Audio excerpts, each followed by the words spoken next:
Chapter 1036. Oh no, if the blossoming blade soul really cleaved Yu Wuyang to death, then we'd be done for. Li Qingshan was about to stop him, but Yu Wuyang roared out. With him at the center, a ring-shaped wave of air swept out for hundreds of kilometers, knocking the end of the wild flower blade away. Yu Wuyang's eyes were blood-red. His muscles bulged, and his wounds rapidly healed. He was like a true Azura king. He entered an explosive state similar to the tiger demon's fury, lunging towards the end of the wild flower blade. He moved several times faster than just now, swinging his dagger rapidly. A sharp stream of energy shot out like a bolt of lightning, destroying everything in its path. It's finally getting a little interesting, the blossoming blade soul smiled. Right when he was about to swing his blade to receive the attack, he suddenly vanished. Fellow Yu, I think we should stop here. Li Qingshan extended his hand and fished the end of the wild flower blade back from the Azura field. The blossoming blade soul roared furiously, Li Qingshan, I've warned you before. Mind your own business. You can't kill him, Li Qingshan said firmly. Nonsense. The end of the wild flower blade trembled violently. Don't look down on him. He can't defeat you, but can't he run? Li Qingshan said. Shut up. Where can he run off to in the Azura field? I never said I'd help you trap him. You traitorous bastard. Shut up, you bitch. This is your battle, not mine. The unraging monk sweated profusely from the side as he listened on. He was even more shocked by the power of the end of the wild flower blade. With a blade in hand, even mortals could kill great cultivators. Just how powerful would it be in Li Qingshan's hands? Yu Wuyang's chest heaved up and down a few times before his eyes returned to normal. The impact of this battle was not small. He was almost defeated by a saber, but it also aroused the desire in his heart. If he could get his hands on such a weapon, his strength would undergo an earth-shattering change. He flashed to the Azura sacrificial altar and stared at the mottled stone platform with sparkling eyes. After a while, Yu Wuyang walked out of the Shura field. He had already tidied up his clothes and said seriously, Fellow cultivator Li, please lend me the Shura sacrificial altar. He completely acknowledged Li Qingshan's strength and no longer treated him as a junior. Chain Mountain Range, Qing Xiao's cave. The 33 skull prayer beads spun and flew around, constantly changing their formation. They maintained the skull demonic formation, stirring up strong gales in the belly of the mountain. Little Anne's white monk robes fluttered in the wind. She waved her hand, and the skulls turned into prayer beads. They formed a string and returned to her wrist. She sank into her thoughts for a while, and her body suddenly shone with a faint, golden light. She was dignified, enough for people to feel deep veneration at first glance. She raised her hand with the skull prayer beads, and light gathered on it, coating the white prayer beads with a faint layer of gold. It no longer seemed evil at all, like a supreme treasure of Buddhism.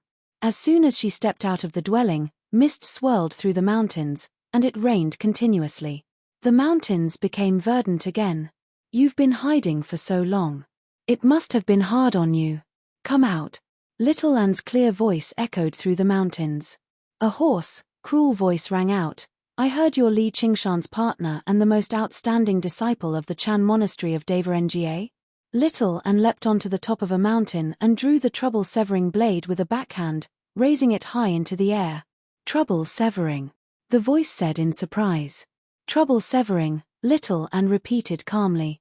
Where did you get this blade from? The clouds and mist suddenly parted, and a locust the size of a huge ship swooped down from the sky. The sound of its wings was deafening, kicking up a shrill gust of wind.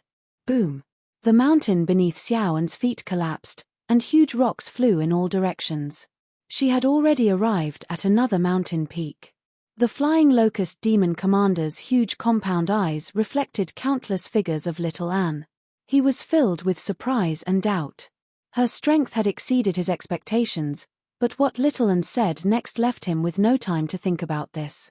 Do you want to know the location of the Golden Cicada Spirit King? The Golden Cicada Spirit King, the soaring locust king ground his teeth. During the countless days and nights in the demon suppression hall, he had been thinking about how to get revenge, but there was no other form of hatred that was deeper and more pressing than this. The golden cicada spirit king, Little and repeated calmly once again. Tell me exactly where he is. I can spare your life. The soaring locust king said.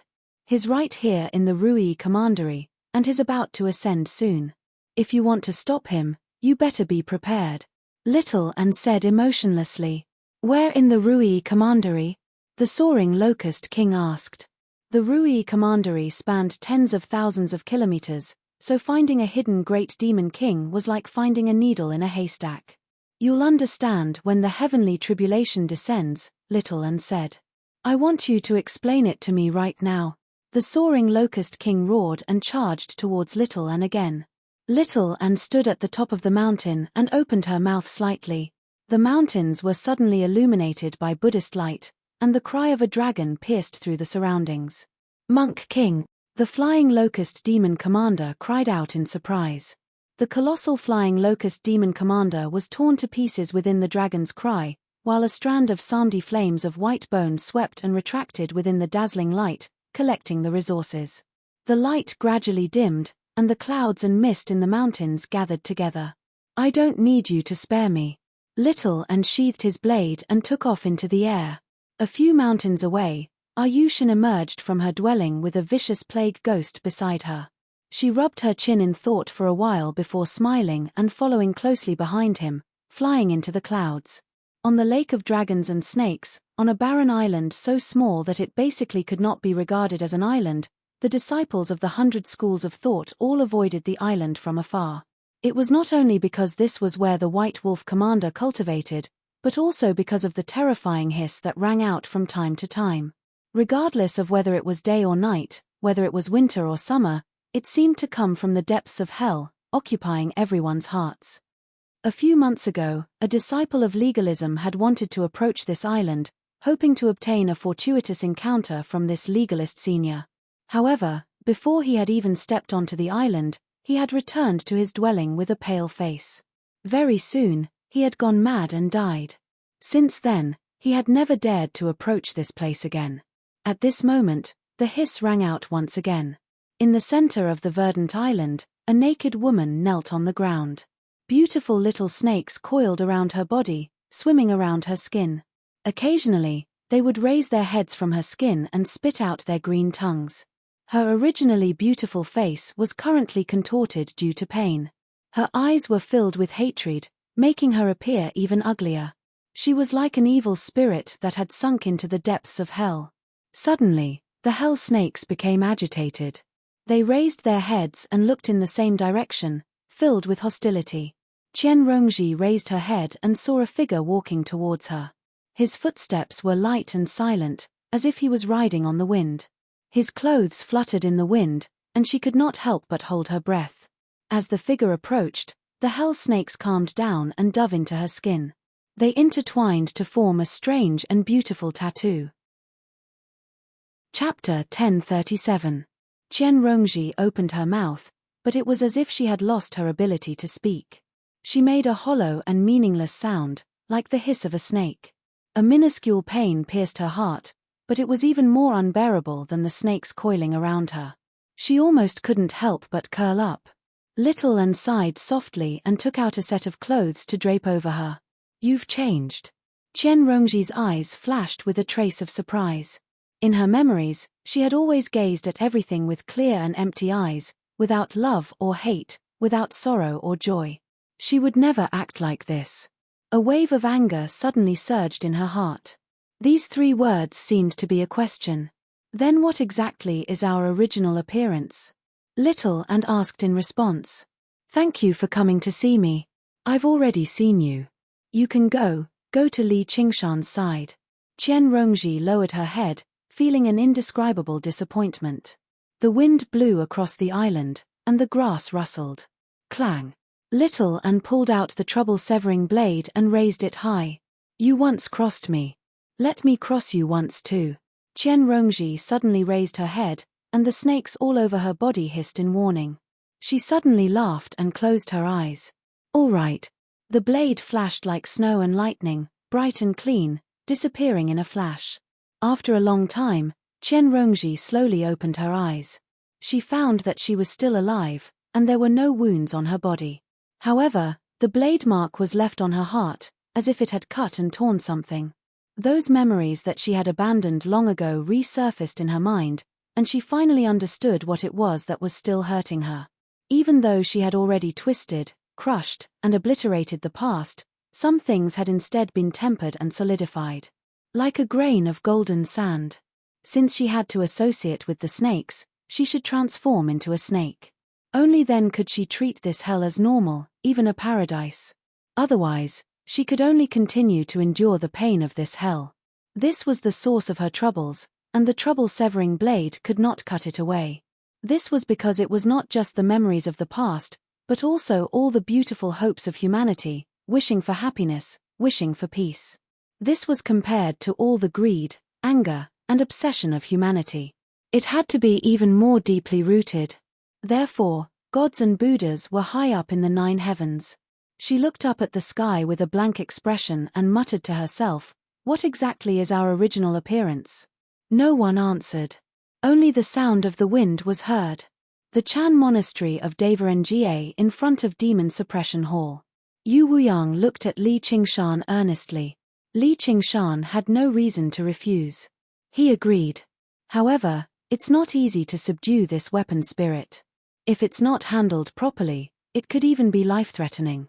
Li Qingshan had no doubt that Yu Wuyang could offer more weapons than him, and his own strength was not much weaker than him. At the very least, he wouldn't be able to confront the frenzied flower sword soul like this. He could only rely on his innate divine ability to suppress it. I'll be careful. If there's any danger, please give me some pointers. Yu Wuyang's change in attitude was not unnatural at all. He was not an Azura yet, but he still followed the principle of respecting the strong. The fact that he could refine the end-frenzied blade proved that Li Qingshan's strength was definitely not as simple as his battle against Sai Qing. The frenzied blade spirit clearly did not submit to Li Qingshan, but no matter how he cursed, he never actually attacked him. This was already a rare form of recognition. Li Qingshan's slight displeasure towards Yu Wuyang vanished as a result. He was Han Qiongji's master after all, so he said modestly, "I wouldn't dare to say I'd give you any pointers. I just have some experience. Let's go to the great general's estate first." "All right. Hold on." The unraging monk suddenly grabbed Li Qingshan's shoulder. "What else is there?" Li Qingshan asked. "Something good." The unraging monk chuckled. "That doesn't sound like it. Why would your master harm you? Please wait a few days, fellow Yu. Come with me to Great Buddha Mountain first. You better hide your demon chi for now." The unraging monk grabbed Li Qingshan's shoulder and made his way up the mountain in a single step, arriving before the grand hall. The dauntless monk sat before the Buddha and said without even looking back, "You've emerged." His voice echoed through the vast, distant hall, accompanied by the curls of incense. It possessed its own sense of solemnity. "The abbot was waiting for me." Li Qingshan was surprised. "That's right. Why?" "Because you have a Buddhist nature." "Fat." Li Qingshan burst out laughing. Only after receiving a vicious glare from the unraging monk did he stop laughing. Cough, cough, sorry. I couldn't help myself. What do you think I have? A Buddhist nature. When? Li Qingshan found it rather funny. Just recently, the dauntless monk was tempted to suppress him like a demon king, yet now he suddenly said he had some sort of Buddhist nature. The Buddha is in the heart, always present. Damned disciple, how dare you laugh again? As soon as the corner of Li Qingshan's lips curled up, he was scolded back by the unraging monk. He raised his hands. All right, all right, all right. I'll stop laughing. Though, how did you manage to tell, Abbot? I've already said it before. I don't cultivate good karma in my life. I only like killing and arson. Before he had even finished, the dauntless monk cut him off. That's a very Buddhist nature. If I remember correctly, it was because of that I was sent into the demon suppression hall back then. Li Qingshan shook his head. That had indeed come from a great monk. The monk's Dharma name was Jishin. As for what Buddhist nature it was, he had no idea at all. He just found it extremely refreshing to talk about it. You entered the demon suppression hall, yet you practiced the demon suppression statuary. You practiced demonic arts, yet you didn't succumb to the demonic path, so you obviously have a Buddhist nature in your heart. I made an error in judgment back then. Instead, junior brother Unraging was able to discern a gem and accepted you as his disciple. The Unraging monk laughed aloud. He also felt like he was being glorified. Now that you've said that, I suddenly feel like it's quite reasonable. But don't tell me you want me to become a monk again.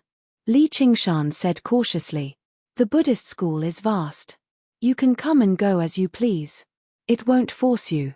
If you want to be a secular disciple, then be a secular disciple. That's not what you said back then. In order to prevent him from affecting Little An's cultivation, the dauntless monk had wholeheartedly wanted him to lose all sense of self. Back then, it was expediency. Now, it's the Buddhist Dharma. All right then. You called me over just to tell me this. You might be a secular disciple, but you're also a disciple of the Chan monastery of Devarengye. You do have a Buddhist nature in your heart, but if you don't receive guidance, you'll be corrupted by demonic thoughts and become a true demon king in the end, which is why I've prepared a Dharma assembly for you. Stop. My head hurts when I hear about scriptures. As soon as Li Qingshan heard the word Dharma assembly, he was about to leave, but the Unraging monk stopped him. Don't worry, you don't need to understand the scriptures. It can even enlighten your root of wisdom and spirituality. Not just anyone can enjoy a Dharma assembly of Dhyana. A Dharma assembly of Dhyana. Li Qingshan vaguely remembered that Little An had once mentioned that during the time she cultivated in the Chan monastery of Devarengye, she had also gone through a Dharma assembly of Dhyana. It seemed like only the most outstanding disciples of the monastery could enjoy it. It was extremely beneficial to her cultivation of the path of white bone and great beauty. Its effects were rather similar to the fruit of wisdom, but Chan schools had their own realms of cultivation and comprehension. So this monk sees how he can't suppress me, so he wants to rope me in instead. However, he obviously would not turn down a free advantage like this. He clasped his hands. Then thank you for your kindness, Abbot. Chapter 1038. The bells on Great Buddha Mountain rang in unison, and a halo of Buddhist light rose up. Buddhas and bodhisattvas could be faintly seen within it. Celestial maiden Jiolan danced in the air, and the sound of chanting could be heard from 1,000 miles away. The monks of the monastery all brought their palms together in the direction of the grand hall at the top of the mountain and chanted, Amitba. Zen Heart Dharma Assembly. I wonder which disciple has such good fortune. A middle-aged monk stopped sweeping the broom in his hand and asked enviously. Senior brother, there's no need to be envious. As long as we work hard in our cultivation, we'll also have such a day. The young monk beside him advised. Then, he lowered his head and swept the fallen leaves, no longer paying attention to others. Sigh, it's not that easy. Just like how it took quite a lot of effort for the Banyan Tree King to condense a single fruit of wisdom, the monastery of Chan Monastery of Devarengye had to expend the power of belief that they had accumulated over 10,000 years each time they held a Dharma assembly. They were as careful as they could be with every single person they chose. Junior brother Qingshan is indeed not a demon king. In a Buddhist temple, one lamp opened his eyes and smiled. Then, he closed his eyes and continued to cultivate. In the center of the Mahavira Hall, under the gaze of the towering Buddha statue, Li Qingshan sat in an irregular posture. His hands were casually placed on his knees. His long black hair hung loosely, and there was a solemn aura on his bronze-colored face. Suddenly, the Buddha statue's slightly closed eyes seemed to open a little. Its thick golden lips spat out a mysterious Zen sound. In an instant, flowers fell from the sky and golden lotuses appeared on the ground. It seemed real yet illusory. The heavenly flower landed in his sea of consciousness, creating waves of ripples. As the ripples converged, many golden lotuses bloomed. Li Qingshan's posture gradually relaxed, and he simply sat cross-legged again. He supported his cheek with one hand, a thoughtful look on his face, as if he had comprehended something. Outside the grand hall, the dauntless monk's face eased up. He really does possess a Buddhist nature. If a demon king from the demon domain came to enjoy this meditation spell assembly, his will would definitely collapse, his demonic power would go out of control, and he would die on the spot. However, there was not a hint of struggle on his face. He accepted it calmly, which showed that he was not a demon king. Senior brother, you're still worried. The unraging monk smiled. If you were the abbot, you would be the abbot. You're worried too, said the dauntless monk. Time passed. As the sun set in the west, the sky gradually darkened. Only the light on Great Buddha Mountain grew brighter and brighter. All of them knelt down in the direction of the Great Buddha Mountain. He prostrated himself in worship. Suddenly, a streak of seven-colored light approached from afar, barging into the golden sky and landing in front of the Chan monastery of Devarengye. He turned into a monk with a ruddy complexion and high spirits. He wore a large red kasaya with golden threads and was adorned with jewels that emitted a strange light. He held a 9-ringed Buddhist staff in his hand, and as he walked, clanking sounds rang out. Welcome, Senior Brother Seven Treasures. Apologies for not going out to meet you. With a boom, the mountain gate swung open. The various doors on the mountain opened one after another, and the dauntless monk personally came out to receive them. He brought his palms together and bowed. Junior Brother Dauntless, ever since you succeeded as the abbot of the monastery, it's already been 130 years since we last met. The monk king of the Seven Treasures returned the gesture and smiled, but it vanished in a flash. Please. The dauntless monk waved his hand, and the two monks arrived at the top of the mountain together, greeting the unraging monk again. Unfortunately, the main hall has been occupied today. Please come sit in the side hall, Senior Brother, said the dauntless monk. May I ask who is in there listening to the meditation assembly? The monk king of the Seven Treasures pointed at the main hall and asked. A disciple. The dauntless monk was reluctant to talk too much. He exchanged glances with the unraging monk, both wondering why the monk king of the Seven Treasures had come. The three of them sat down in the side hall, and the young monk served them tea. The monk king of the Seven Treasures touched his lips before setting it down gently.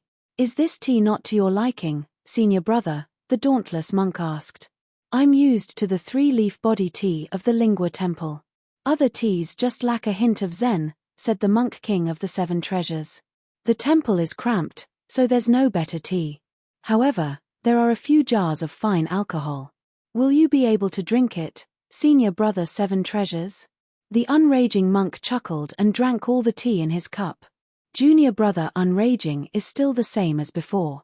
Although your murderousness has lessened by a lot, the smell of alcohol and meat has become heavier. The school of Zen may not be bound by secular etiquette, but we still have to abide by the precepts of Buddhism, or how are we supposed to set an example for the masses? The monk king of the Seven Treasures frowned slightly.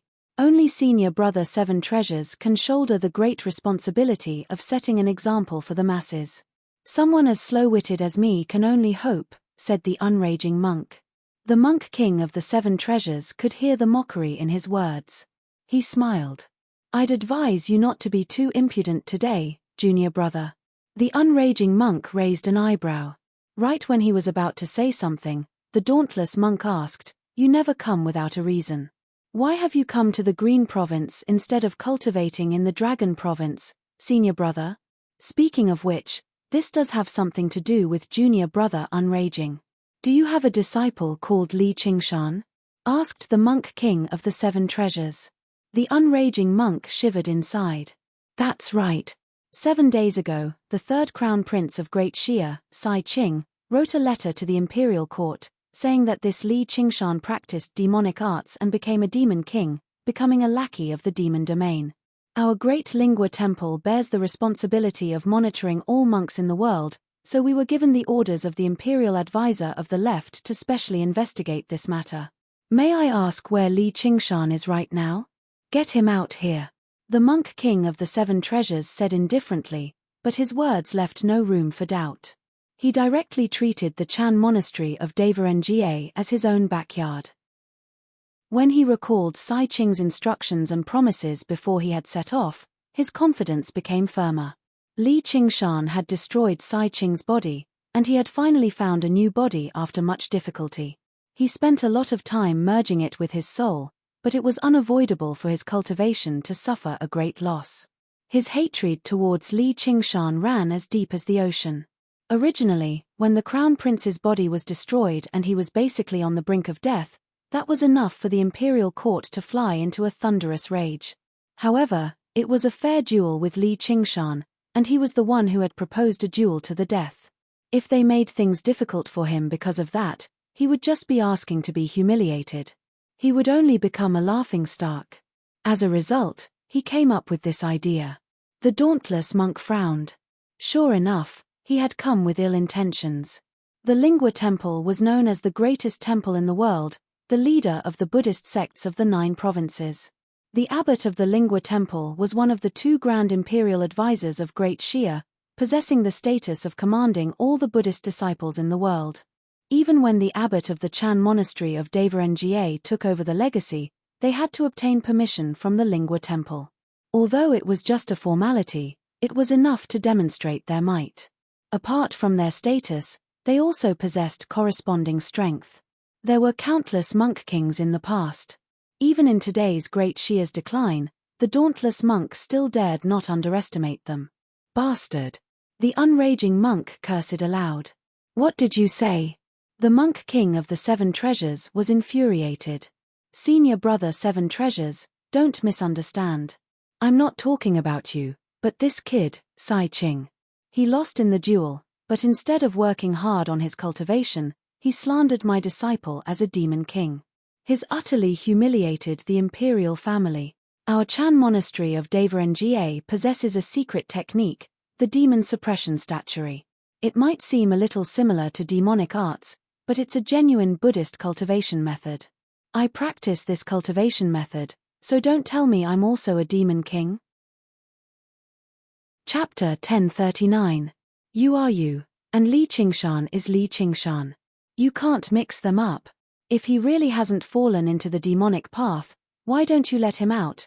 The monk king of 7 treasures questioned. The dauntless monk said, I'll be honest, senior brother 7 treasures. The person currently listening to the assembly of meditation in the grand hall is Li Qingshan. If he really is a demon king, why would he still be alive? The 7 treasures monk king's heart skipped a beat. The fact that Li Qingshan could listen to the meditation Dharma assembly in peace basically proved that Li Qingshan was not some demon king. However, he had not rushed over from the Dragon Province to prove that. Then all I can do is wait for the assembly of meditation to end. When the time comes, I'll have to invite your esteemed disciple to the Dragon Province with me. Senior brother 7 treasures, isn't this a little too overbearing? The dauntless monk became stern.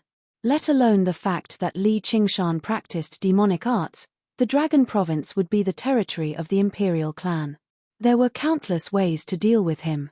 This matter concerns the crown prince of the imperial family, so I can't make a rash decision. We can only go to the Guqing temple and ask the imperial advisor of the left to decide who is right and who is wrong. The dauntless monk and the unraging monk exchanged glances. They both found the situation to be extremely troublesome. He was also an eminent monk of Buddhism, a monk king conferred by the empire. They could not treat him as an enemy.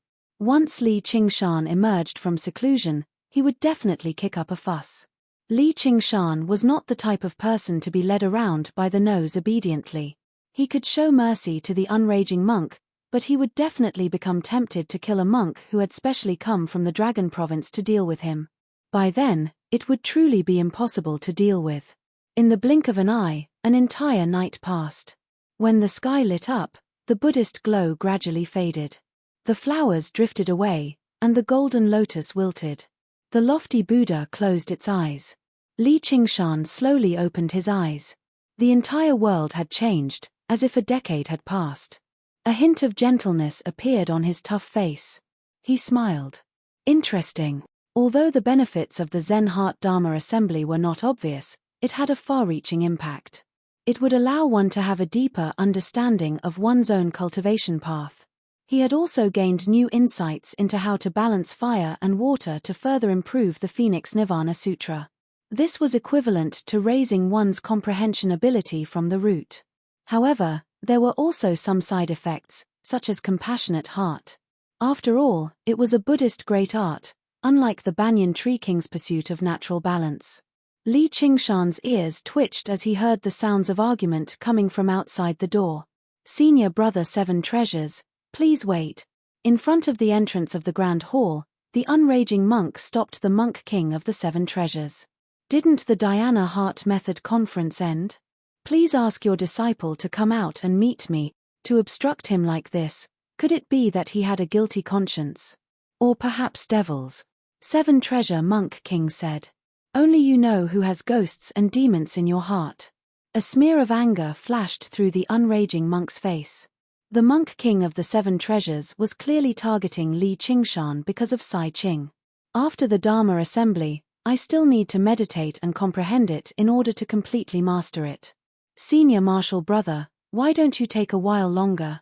As the dauntless monk said that, he shot a glance at the unraging monk. Amitba, don't misunderstand, Junior Unraging. I just don't want a 10,000-year-old monastery like the Chan Monastery of Nga to become a place that hides filth and shelters demons. There's no harm in waiting a little longer. The Monk King of the Seven Treasures instead seemed extremely composed. He refused to believe that Li Qingshan could hide in the Grand Hall for the rest of his life. The unraging monk hesitated before saying to Li Qingshan, "Qingshan, don't come out for now." "Master, who's outside?" Li Qingshan asked in surprise. The unraging monk roughly explained the entire story, as well as his many worries about the Guoqing temple. If it's a blessing, it's not a curse. If it's a curse, it's unavoidable.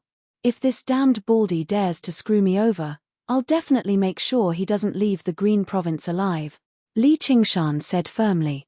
He already found it rather regretful that he had failed to kill Sai Qing, yet he was actually urging others to deal with him.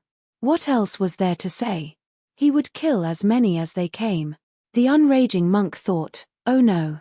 There was a rumble behind him, and the door to the Grand Hall opened, revealing Li Qingshan's large figure. The wildflower blade at the end of his life was surprisingly placed on his back. Perhaps he had sensed his killing intent, but he instead calmed down and said nothing more.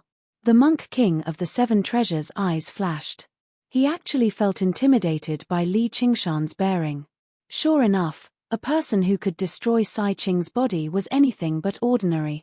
He had actually completely concealed his aura, so he must have been purposefully hiding something.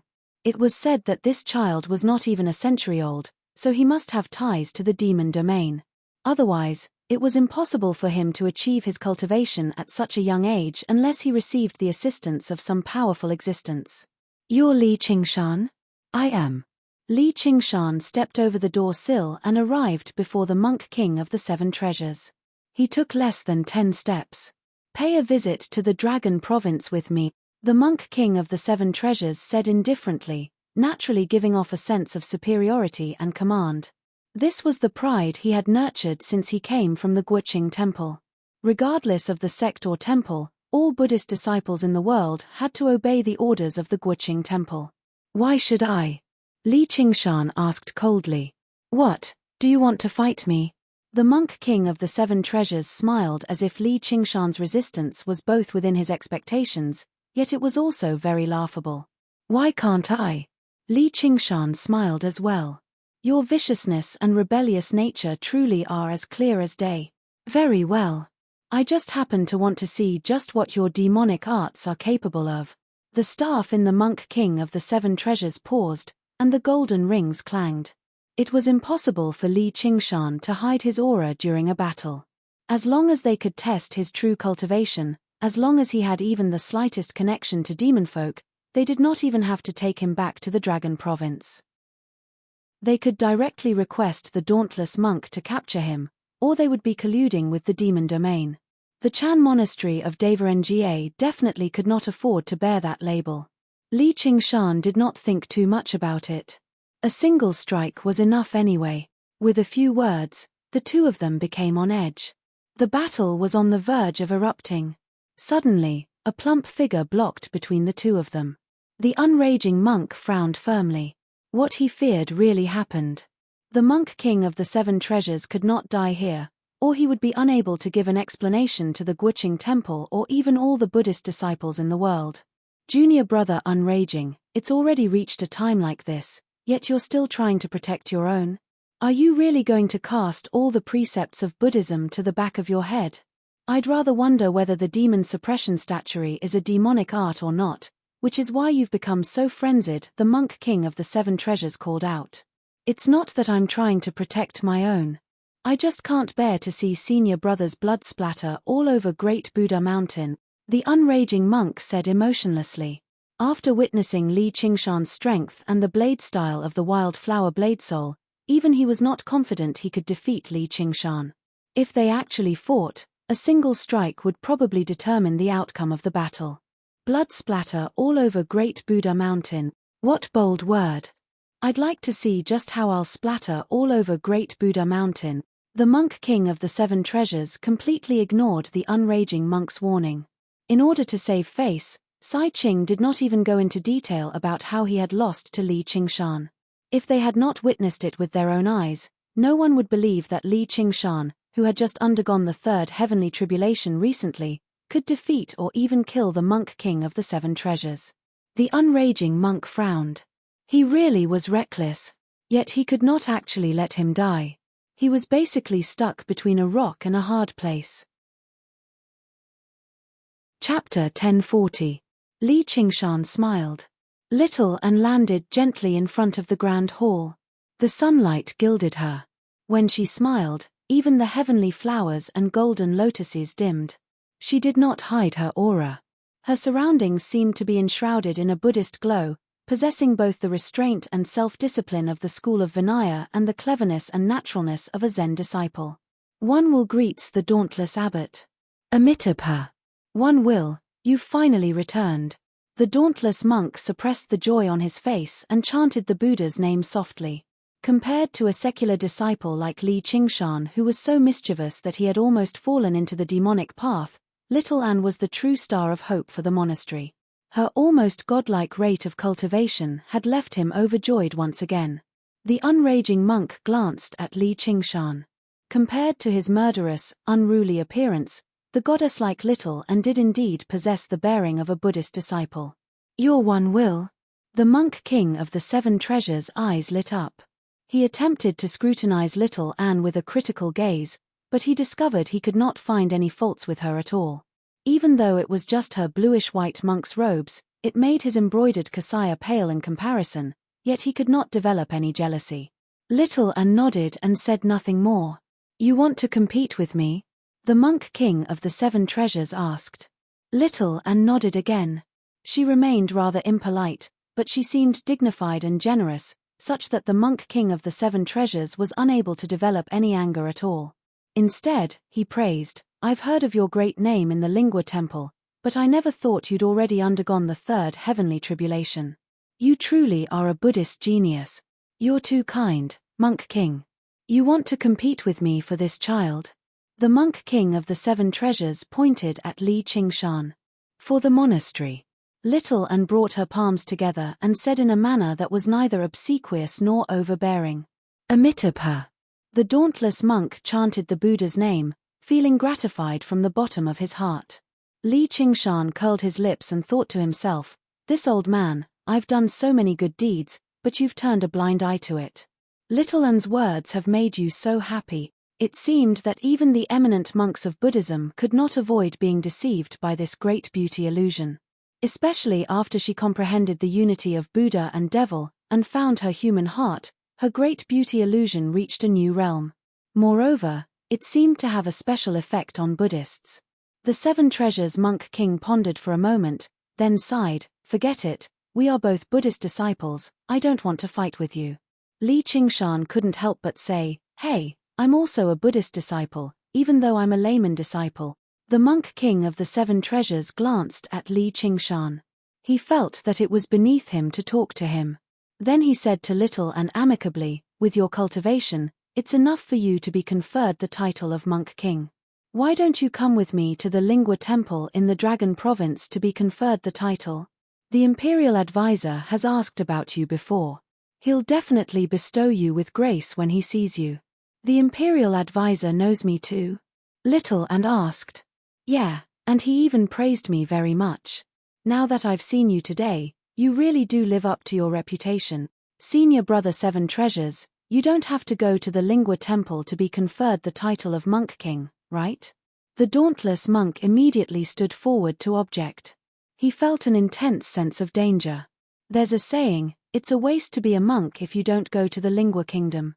Being conferred the title is only a small matter. Broadening your horizons is what's important.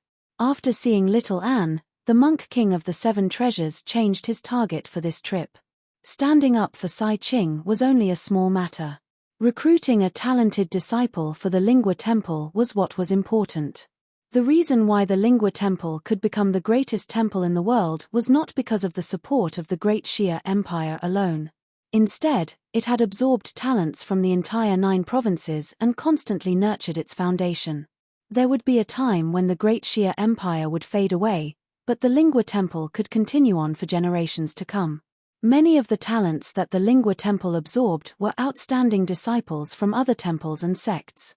However, they would never force their way in, nor was there a need for them to force their way in, as Buddhist disciples all had the habit of traveling the world to broaden their horizons and temper their minds. As a holy land of Buddhism, the Lingua Temple was often their first choice. Countless monks visited the Lingua Temple. As long as they demonstrated sufficient strength or potential, they would receive special treatment, and the resources they received would be even greater than what they received from their original sects. Most of these monks stayed there. Although they did not originate from the Lingua Temple, they were no different from the monks of the Lingua Temple. As time went by, the Lingua Temple became stronger and stronger, and it could absorb the strengths of others, accepting the thoughts of various schools of thought. Even if many monks could not receive special treatment, they were still willing to stay there to cultivate, increasing their cultivation through constant communication. Although the other temples and sects had lost disciples, they could only suffer in silence, as this was a set of rules that had existed since the founding of Buddhism. It was of great benefit to the entire Buddhism, and the Chan monastery of Devarengye was no different from the Green Province. One will has just returned from the Mist Province. There's no need for her to go to the Dragon Province to broaden her horizons. The dauntless monk's face immediately sank, and his voice became cold and forceful. The Mist Province is a land of wilderness. Evil sects run rampant, and demonic cultivators run amok. How can it be mentioned in the same breath as the Dragon Province and the Lingua Temple? The monk king of Seven Treasures answered with a question. In senior brother Seven Treasures' opinion, even the Chan monastery of Devarengye of the Green Province is nowhere close to the Lingua Temple. The dauntless monk said coldly. I've never said that, said the monk king of Seven Treasures, but his expression was even more convincing than his words. Don't go too far, Seven Treasures. This is the Chan monastery of Devarengye, not the Lingua Temple. The dauntless monk was angered, but he was actually rather guilty. Little Anne had not grown up in the Chan monastery of Devarengye, so her extraordinary temperament was particularly difficult to grasp. She did not seem to have much loyalty towards the sect, only a bitter pursuit of the ultimate Buddhist Dharma. Going to the Guoqing temple was indeed the best choice, let alone the fact that the imperial advisor had taken a liking to her.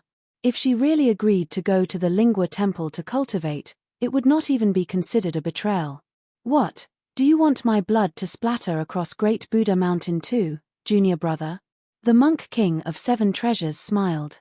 As the dauntless monk and the monk king of Seven Treasures confronted each other over whether Little Anne would stay or go, Li Qingshan suddenly felt like he had become irrelevant. He could not help but shrug. Does this have anything to do with me?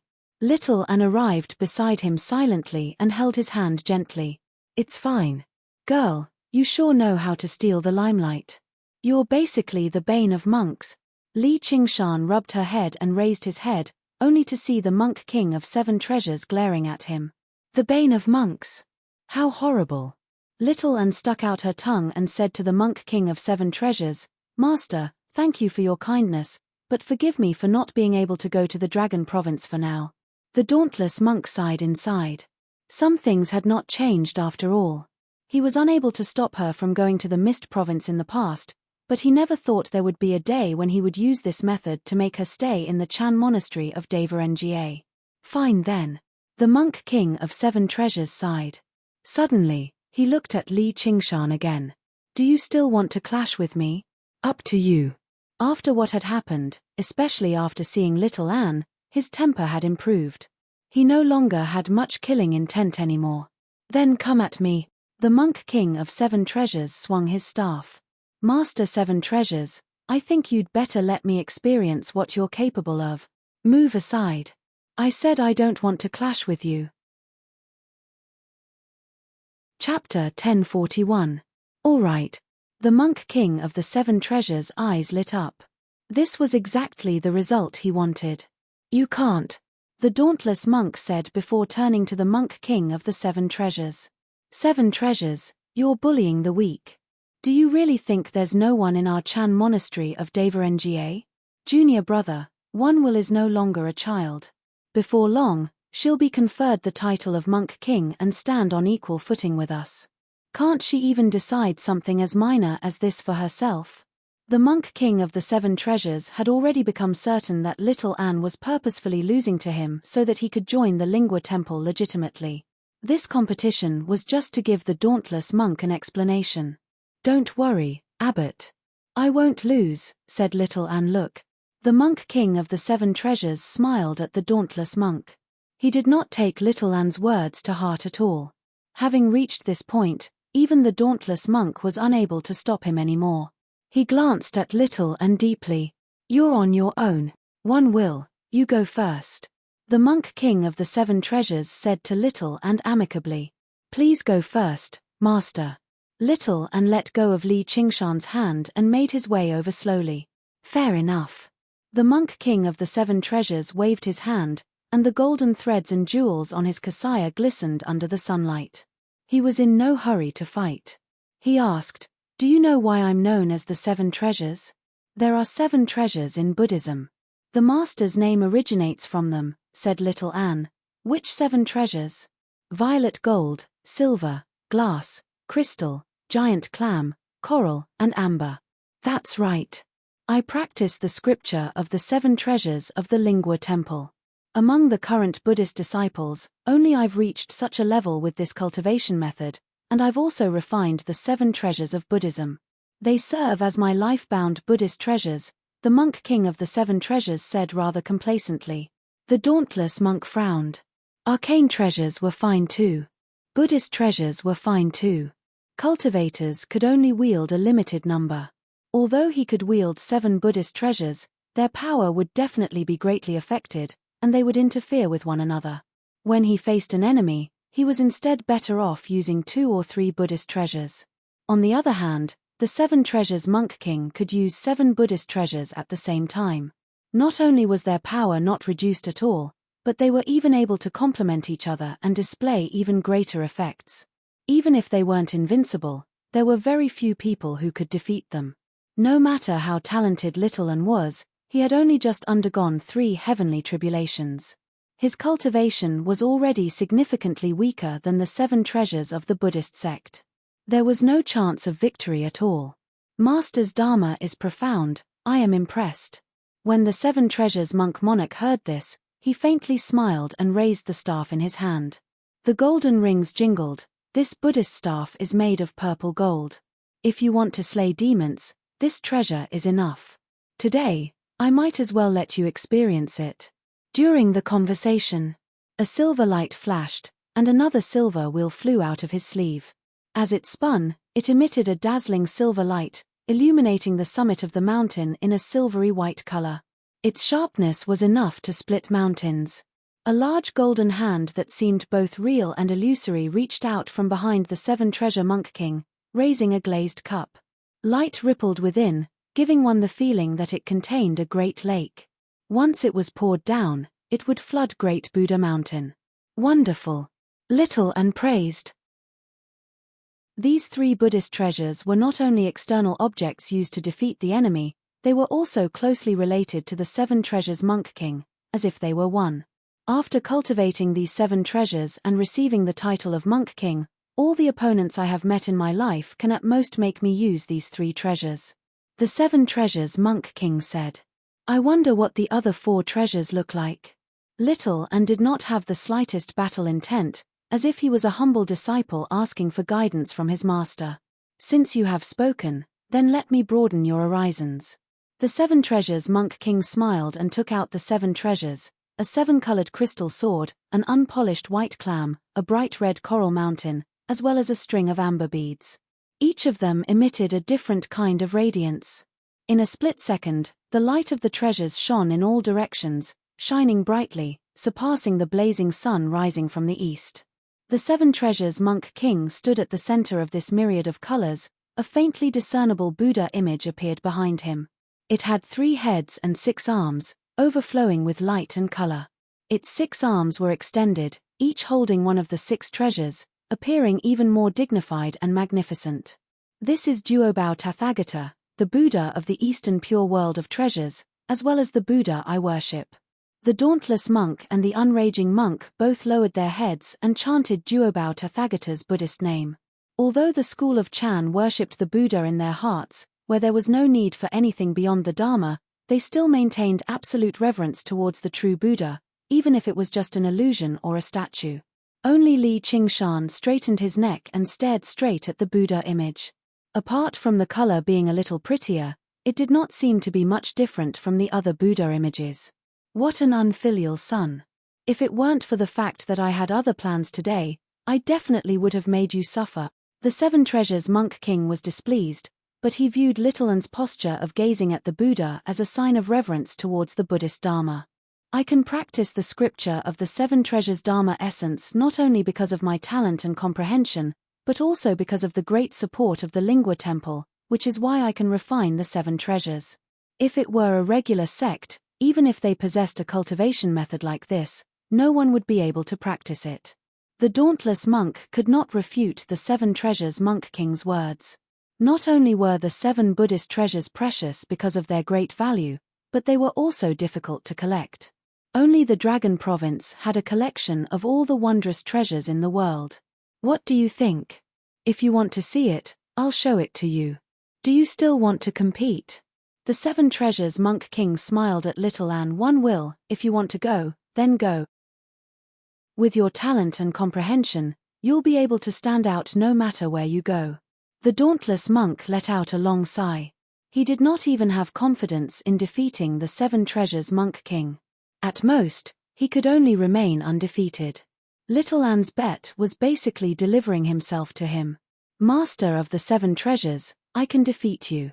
Little Anne's voice was just as calm as before. Even the respect towards the 7 treasures Monk King from his tone and expression did not decrease at all. However, what he said left everyone stunned apart from Li Qingshan. In particular, the 7 treasures Monk King doubted his ears. He looked at Little Anne. What did you say? Li Qingshan sat on the high sill of the Grand Hall as if it had nothing to do with him. Normally speaking, it was impossible for him to defeat the 7 treasures Monk King if he hid the path of white bone and great beauty and just his cultivation in the Buddhist Dharma. However, he was even more at ease with Little Anne than with himself. I can defeat you, said Little Anne. The 7 treasures Monk King smiled instead of becoming angry. All right then. Come at me, be careful. Little Anne extended his right hand and also revealed a Buddhist treasure. A string of golden prayer beads was attached to his pure white wrist that seemed to be carved from ivory. With a gentle wave of his hand, it scattered into a sky of golden stars, vaguely falling into a formation and flying towards the 7 treasures Monk King. The 7 treasures Monk King originally did not take the prayer beads seriously. It was just a regular Buddhist treasure. Only when the 33 prayer beads enveloped him did his expression change in shock. That's impossible. Chapter 1042. Immediately, the resplendent glow was suppressed viciously, circling several meters around the Monk King of the 7 treasures. The figure of Duobao Rulai behind him shuddered as well, as if it could collapse at any time. This. The dauntless monk and the unraging monk exchanged glances. Their eyes were filled with shock. They had no idea how to describe their current feelings with words. Then they looked at Little Anne together. Little Anne's eyes remained as calm as ever. There was no complacency on his face at all. He remained humble and polite. Master of the 7 treasures, this is my Buddhist treasure. Please guide me. The monk king of the 7 treasures was no longer in the mood to respond to her. He powered the 7 Buddhist treasures as hard as he could, charging left and right. The 33 golden prayer beads revolved, but they did not continue to press down. Instead, they allowed the monk king of the 7 treasures to destroy the formation. In order to hide the cultivation of the path of white bone and great beauty, the skeleton demon formation was not able to unleash its full power, but it still easily suppressed the monk king of the 7 treasures. No matter what he did, he was unable to shake it at all. The red sun rose up in the east slowly. Time passed by slowly. The monk king of the 7 treasures' forehead became covered in sweat. He was no longer in high spirits like he just now. He was filled with worry. Everything before him had exceeded his imagination, such that he still struggled to accept it. Little and suddenly took a step forward. His right hand landed on the hilt of the blade on his waist. As he walked, the skull prayer beads pressed down slowly, like a mountain pressing down. It was unstoppable. Li Qingshan was slightly surprised. She wanted to use vexation severing. If she used vexation severing, the dauntless monk would definitely recognize it. How was she supposed to explain it then? Little and arrived before the monk king of the 7 treasures. The skull prayer beads had already pressed down on a radius of several meters around him. The figure of Duobao Rulai collapsed loudly. Under his shocked gaze, the blade flashed like snow. Don't! The dauntless monk stopped him loudly. No matter how much he loathed the monk king of the 7 treasures, he could not allow his blood to actually splatter across Great Buddha Mountain. Otherwise, how was he supposed to face all the Buddhists in the world? The Lingua Temple would never just let the matter go, but everything had happened far too quickly. He was actually unable to stop it in time. In the blink of an eye, the glow of treasures, the Buddhist glow, and the blade all vanished. The 7 treasures monk king sat on the ground, his expression fluctuating. Sometimes he frowned in contemplation, sometimes he was vexed and remorseful, and sometimes he smiled happily. Little and sheathed his saber and stood there quietly. Could this saber be? The dauntless monk exclaimed. The moment the vexation-severing blade was drawn, he had clearly seen the blade's appearance.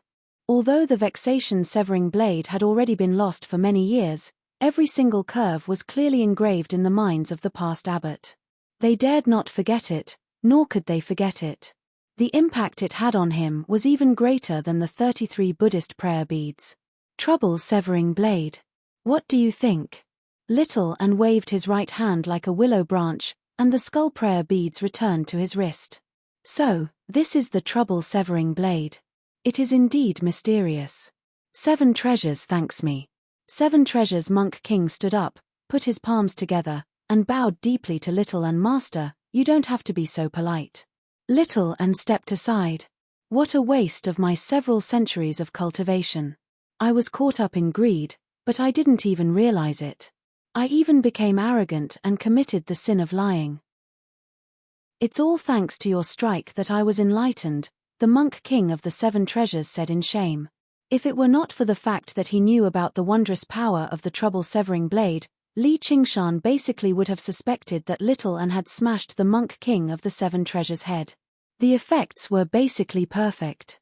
If he took action, killing the monk king of the 7 treasures would be easy, but he would definitely make a great enemy out of the Lingua Temple. Even if he failed and did not kill him, the monk king of the 7 treasures would definitely return in resentment. He would gain another enemy from then on. Li Qingshan had never been afraid of falling out with people, but he hated trouble. Little An's strike really did seem like he was cutting off his troubles. I'm returning to the Lingua Temple for secluded cultivation. Farewell. The monk king of the 7 treasures let out a long sigh. Take care, senior brother 7 treasures. The dauntless monk was in a hurry to ask about the trouble-severing blade, so he was in no mood to make the monk king of the 7 treasures stay. Before he left, the monk king of the 7 treasures said to Li Qingshan, even if you're not a demon king, you're definitely not a Buddhist. The crown prince of Sai Qing's grievances with you run as deep as the ocean, so you better take care of yourself. Don't worry, master. All men have their revenge. I'll cut down a clown like him sooner or later, Li Qingshan said. The monk king of the 7 treasures glanced at Li Qingshan deeply before saying to little Anne, "The bestowment of the monk king will arrive very soon. The gates of the Lingua temple are always open to you." Only then did he take off. Compared to when he came, he seemed much more discreet. "One will, where did you obtain the trouble-severing blade?" As soon as the monk king of the 7 treasures had left, the dauntless monk asked in a hurry. "Dauntless abbot, this isn't the place to talk," Little Anne said. As a result, they arrived in the grand hall. Little Anne drew out the trouble-severing blade again and passed it to the dauntless monk. The dauntless monk accepted the trouble-severing blade with both hands. His mind was in turmoil, completely drawn away by the blade in his hand. He murmured, "Sure enough, it really is the trouble-severing blade." He could not be blamed for being so excited. The trouble-severing blade held far too great a significance to the Chan monastery of Nga. Even 10 Buddhist treasures paled in comparison. "The blade was given to me by the Golden Cicada Spirit King," said little Anne. "The Golden Cicada Spirit King." Only then did the dauntless monk shift his eyes away from the trouble-severing blade. He frowned slightly.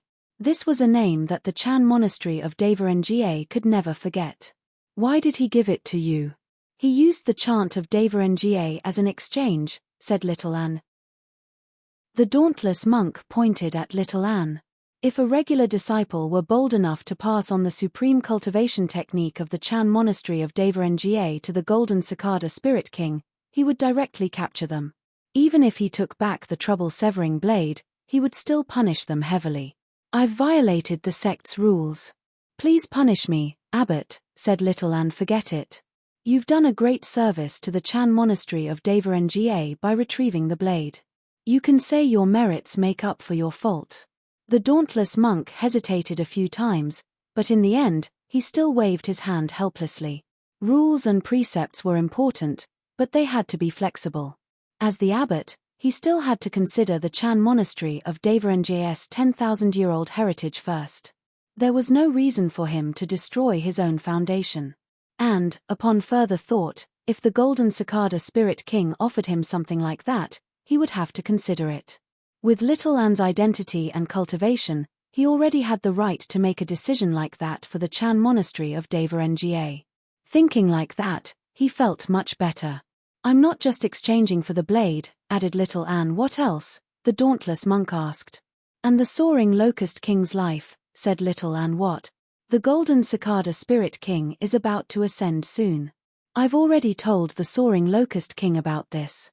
Little Anne's explanation was simple, but none of the people present were stupid. They immediately outlined a rough plan in their heads. The soaring locust king's hatred for the Golden Cicada Spirit King ran extremely deep. When the Golden Cicada Spirit King ascended, the soaring locust king would definitely stop him regardless of the consequences. As long as they cast down an inescapable net, they would definitely be able to kill the Golden Cicada Spirit King. Perhaps they could put an end to the millennia of grievances between the Chan monastery of Nga and the Golden Cicada Spirit King. Li Qingshan looked at little Anne in surprise. This had already completely deviated from their original plan. If everything really went according to their expectations, they could completely remain uninvolved and watch the great cultivators of the Green Province surround and kill the soaring locust king. They would not have to take any risks at all. Chapter 1043. The dauntless monk hesitated. He wanted to say something, but he hesitated. Little Anne immediately understood. He smiled. "Abbot, do you want to try the power of the trouble-severing blade too?" "Yeah. Who doesn't have troubles in life?" The dauntless monk shook his head with a smile. Little Anne said nothing more. He swung the blade in a backhand manner, and the hall was illuminated by the blade before rapidly returning to its darkness. The dauntless monk brought his palms together and stood where he was, without moving at all. Only a while later did he open his eyes and praise, "This blade really is wondrous. Come, come, come. There's another one here." Li Qingshan placed his hand on the unraging monk's shoulder and called out to little Anne, "I have far too many troubles. I can't cut them down, so it's fine if I don't cut them down. It's just like how people stop itching when they have too many lice, and they stop worrying when they have too many troubles. The unraging monk swatted away Li Qingshan's hand and chuckled. The master is wise, so you obviously don't need the assistance of an external object like this, said little Anne. I've already called one lamp over. He's only a step away from the third heavenly tribulation, so he happens to be in need of this blade, said the dauntless monk. The unraging monk did not need it, but the thousands of disciples of the Chan monastery of Devarengye did. After personally experiencing the wondrous power of the trouble-severing blade, he had already formed a picture of this in his head. All of the disciples of the monastery would be free of worries, and their cultivation would advance drastically. All right, said little Anne. The dauntless monk mentioned a few more names in thought. They were all renowned figures in the monastery. People would always have some troubles in life, and the troubles of cultivators were not necessarily any less than those of mortals. In particular, mortals could live with their troubles, but cultivators, especially Buddhist cultivators, would struggle to advance their cultivation if they could not put an end to their troubles. If their troubles ran too deep, they would turn into inner demons. The trouble-severing blade was basically a savior that had descended from the heavens. Even if little Anne did not inherit the position of abbot, he would still possess an extremely great status as the wielder of the blade, not to mention his startling strength. Standing before the dauntless monk, he no longer seemed weak at all. Senior brother, worries are body, the unraging monk said suddenly. If a person had never encountered any troubles since birth, then they definitely did not possess so-called intelligence. If they did not possess intelligence, then even if their troubles were temporarily severed, they would definitely return very soon. It would all be for naught at the end of the day. Amitabha, junior brother is right. I was too happy. The dauntless monk rearranged the list in his head, greatly reducing the number of people on it. He secretly made up his mind that the trouble-severing blade could only be used to save disciples who were deeply troubled, almost turning into an inner demon. Before long, the people on the list arrived at the Hall of Great Strength. Li Qingshan noticed that some of them were strong and some were weak, but they all looked miserable. An old monk, in particular, looked like a patient with severe depression. His eyes were sunken, and his face was ashen. In comparison, even the ugly face of one lamp was more pleasing to the eye. Abbot, why did you summon us here? Monk Yideng asked.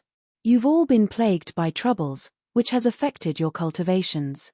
One will just happen to retrieve the sect treasure of our monastery, the trouble-severing blade. You can give it a try, said the dauntless monk. The monks were all excited and surprised. The trouble-severing blade. Is it really that trouble-severing blade? Didn't it end up in the hands of the golden cicada spirit king? Another person asked, though, Abbot, the trouble-severing blade is the supreme treasure of our monastery. It won't be that easy to control, right? You don't have to worry. One will has already undergone the third heavenly tribulation. She'll be conferred the title of Monk King soon. The hall fell silent. Everyone's gazes gathered on little Anne. Who did not know what the two words Monk King meant? The dauntless monk said, if there's anyone who doesn't want to rely on external objects and wants to resolve their troubles with their own willpower, please take a step back. A while later, not a single monk took a step back. The dauntless monk nodded in satisfaction. At least they all knew their limits. There's no need for you to feel that relying on external objects is shameful. I've just tested the blade myself, and the monk king of the 7 treasures from the Lingua temple has benefited tremendously too. Although the effects of the trouble-severing blade are only temporary, as long as you remember the feeling of that split second and maintain a clear mind, it'll definitely bring great benefits to your cultivation. As a result, the monks took turns stepping forward to receive little Anne's strike. Li Qingshan watched on from one side and sighed inside. She really has changed. On the left shoulder of Great Buddha Mountain, in a quiet monastery, Li Qingshan pushed open the moon gate and gazed at the rising and falling mountains in the distance. However, he felt rather unsettled inside. Suddenly, he turned around and asked, You've finished severing them all? Yep. Little Anne stood quietly under the bodhi tree in the courtyard. That's good. The courtyard suddenly fell silent. Only the moonlight shone down quietly. Li Qingshan organized his words, but he had no idea how to start. Qingshan, are you blaming me for changing the plan on my own? I'm not blaming you. You're doing this for my own good. However, we owe the Golden Cicada Spirit King a debt of gratitude. Aren't you biting the hand that fed you? Li Qingshan frowned. He had always been a person who kept clear tabs on his debts of gratitude, but Little An's plan had sold out the Golden Cicada Spirit King as well. It went against his principles. Little An strolled over to his side and leaned into his arms gently. Helping the Golden Cicada Spirit King successfully ascend is also part of the plan. What do you mean? We have two objectives. The first is to help the Golden Cicada Spirit King, and the second is to kill the Soaring Locust King. However, the Soaring Locust King isn't that easy to kill. Li Qingshan nodded. A great demon king with no bottom line was far too disgusting. But if the two of us work together, we should have a 70 to 80% chance of success. No, it's not that high. I'm the greatest variable. The Green Province is not the sea. When the Golden Cicada Spirit King undergoes his tribulation, it'll definitely draw the attention of all the great cultivators, and once I unleash the path of white bone and great beauty, the Buddhist sects of the world will no longer tolerate me.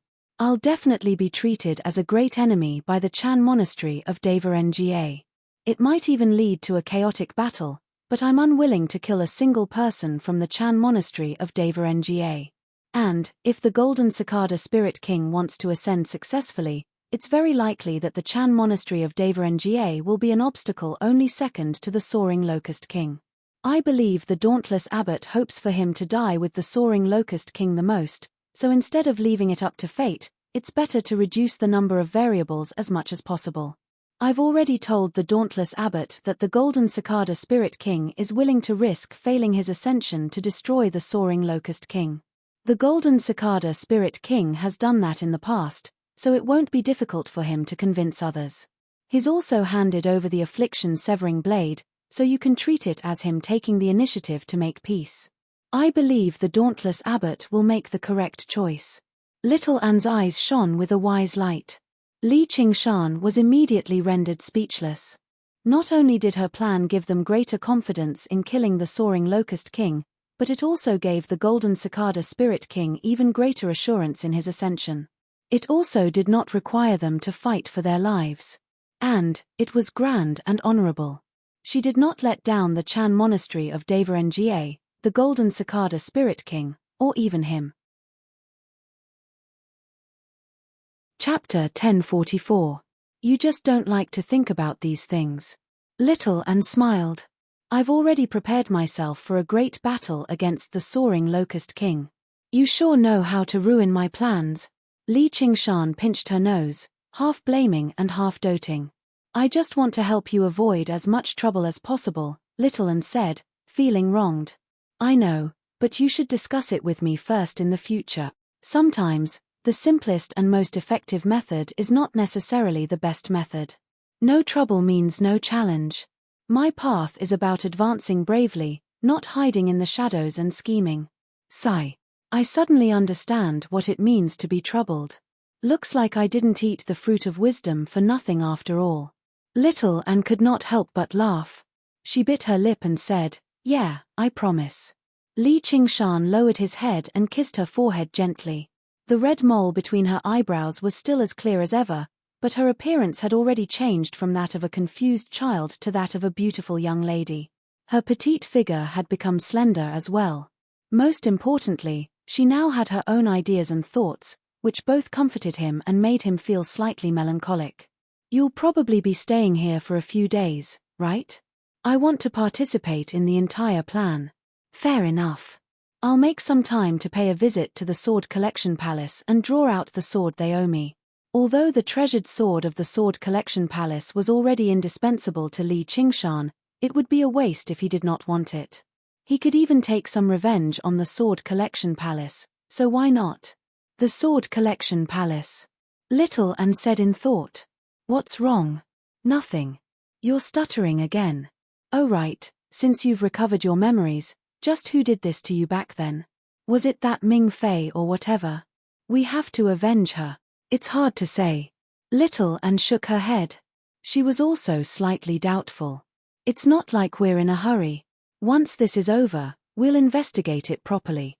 I don't care which bastard did it. I'll drag them out one by one and let them bleed. As Li Qingshan said that, he was about to set off north. Little An refused to let go and said gently, "We'll leave tomorrow." "All right." Thus, the two of them quietly embraced each other, gazing at the boundless mountains under the moonlight. Although they did not say much, they had a tacit understanding. On the top of Great Buddha Mountain, the dauntless monk watched this from afar and frowned a few times. In the end, he let out a long sigh and returned to his meditation room. He considered the person he wanted to contact this time.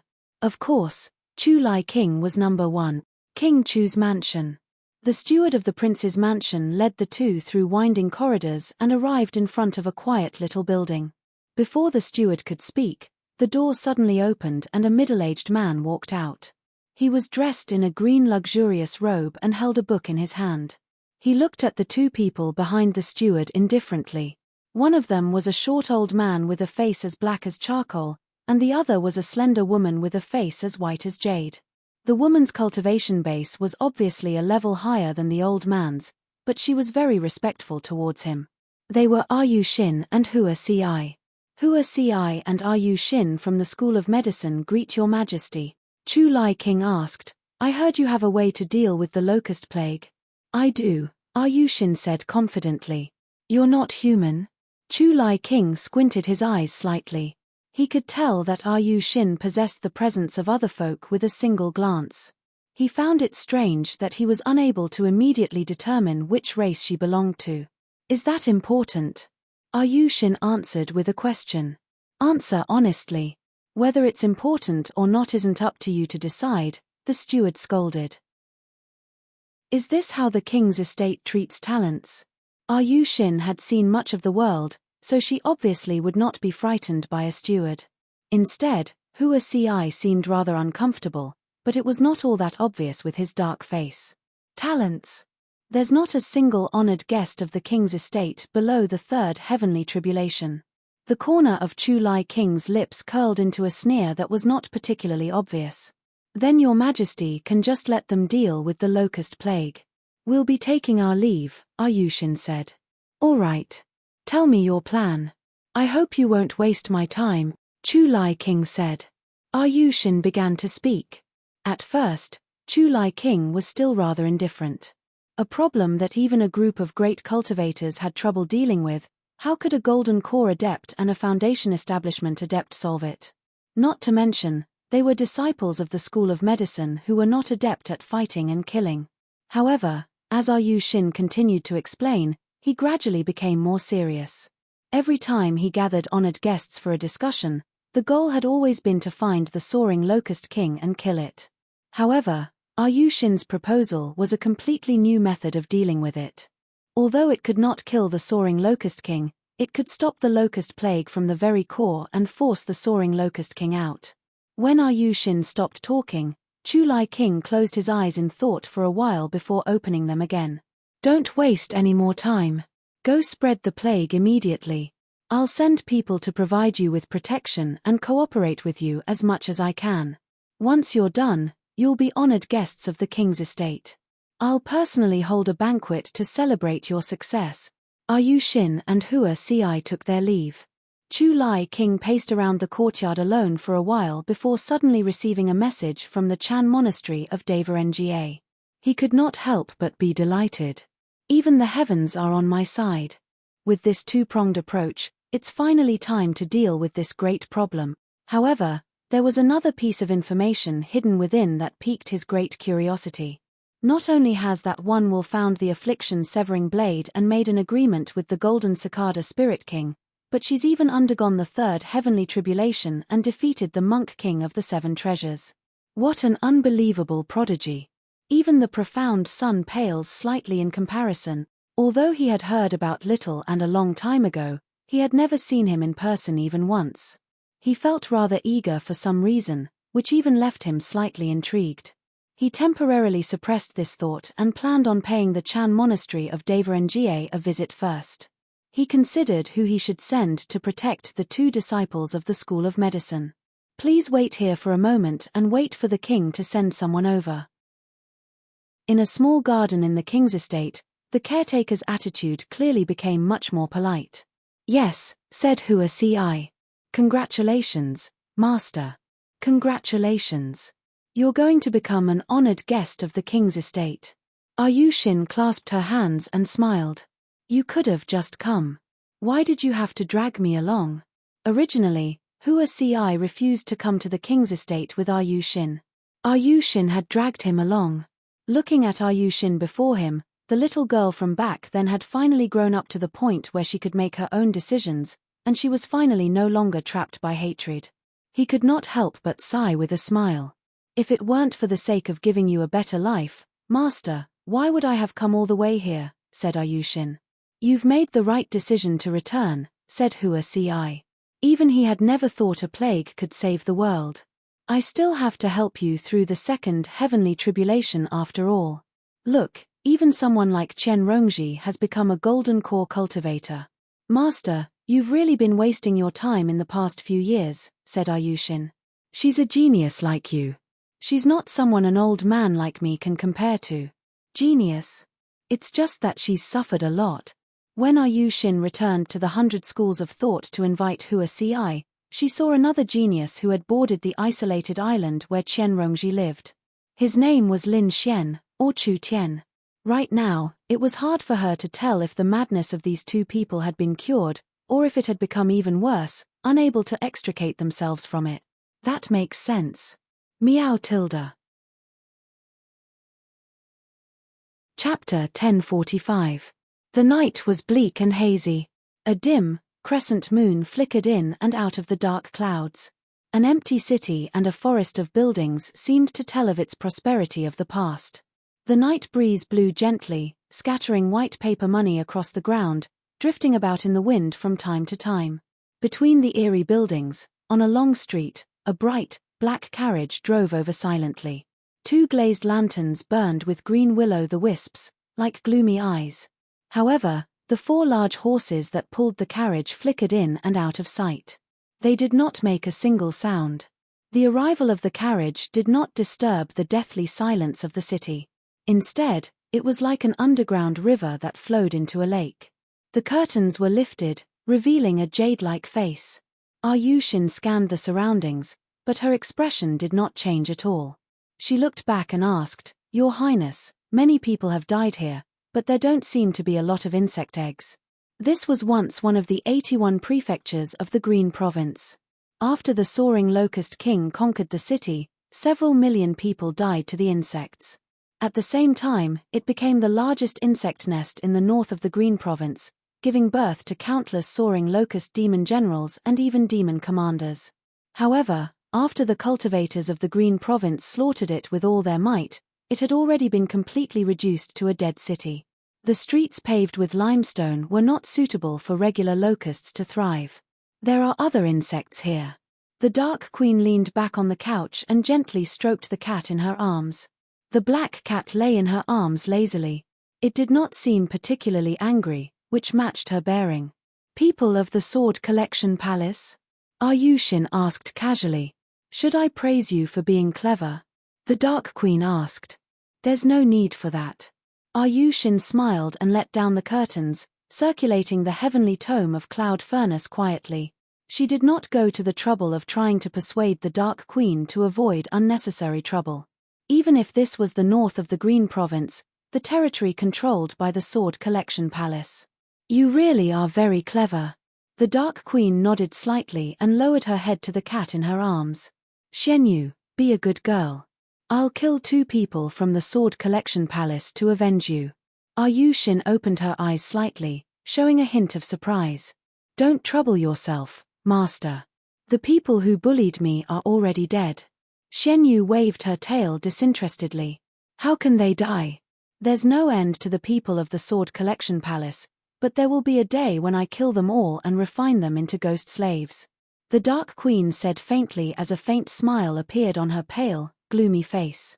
Xianyu raised her head and glanced at the Dark Queen. He curled up his body. He knew that she was not talking to him. She had been like this ever since the battle at Burial Mound Mountain. Perhaps it had been like this before, which was why she wanted to leave this comfortable place. To the distant dragon province. Meow. Then let's kill them. However, she no longer wanted to go to the dragon province. He thought to himself, I also want to avenge Big Black. Dragon King of the Sea, just you wait. How dare you kill my Big Black? I won't let you off. This belief was so hopeless, yet so resolute. The further the carriage traveled towards the center of the city, the more damaged the surrounding structures became. Buildings collapsed one by one, basically reduced to ruins. In the very center of the ruins, a man paced back and forth.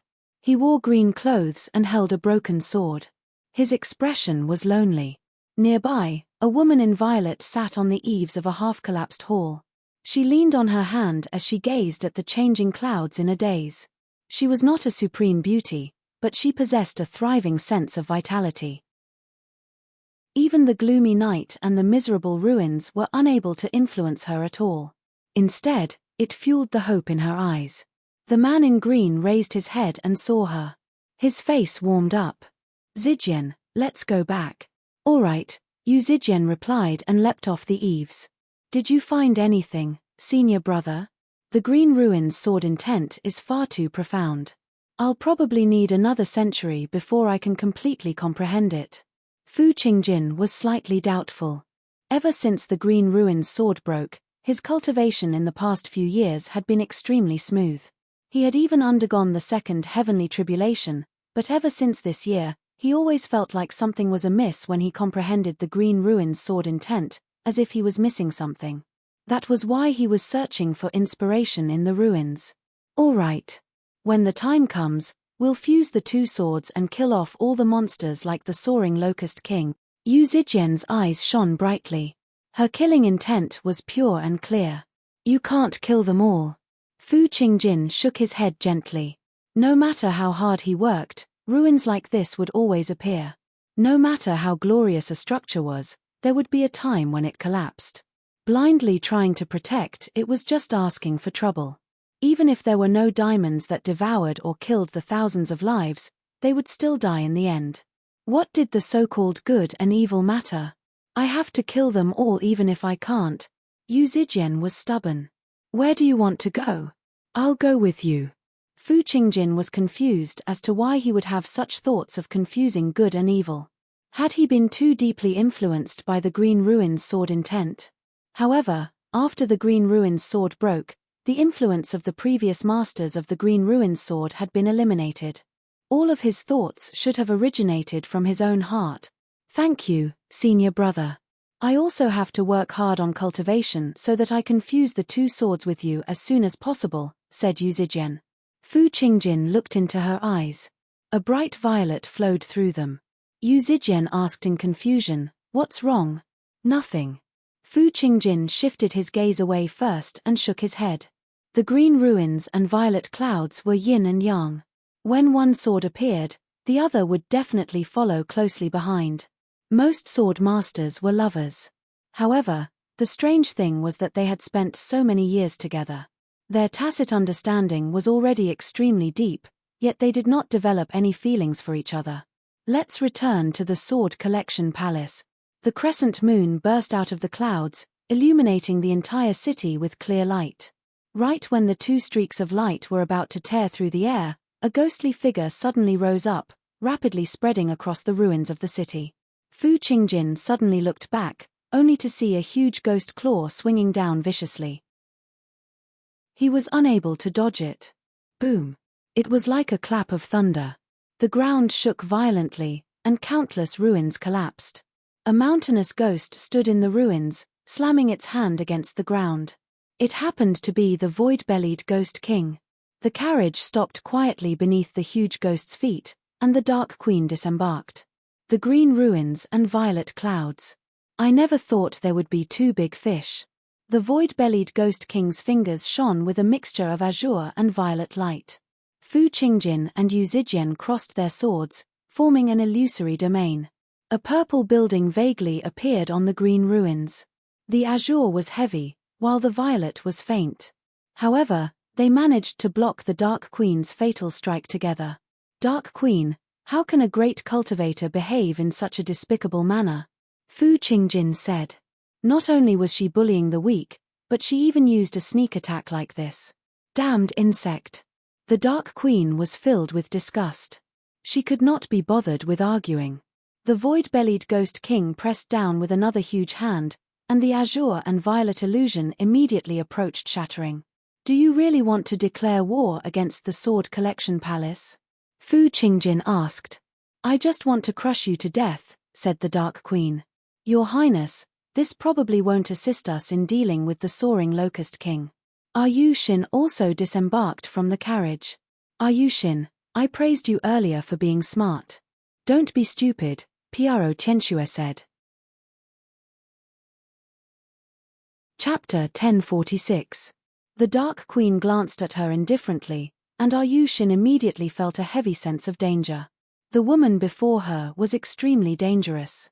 Demonic cultivators never cared about reason. Some of them could even ignore the pros and cons, acting based on their moods. The Dark Queen clearly belonged to this group. Do as you please. Shin returned to the carriage, but she silently crushed a jade talisman in her sleeve. The Dark Queen sensed something and squinted her eyes slightly. Then she turned around and looked at the void-bellied Ghost King's subordinates, Fu Qingjin and Yu Zijian. She was asking if she really wanted to declare war against the Sword Collection Palace. Exactly what she wanted was to declare war against the Sword Collection Palace. She was not like how she seemed, acting completely based on her moods. Instead, she had already predicted the outcome a long time ago.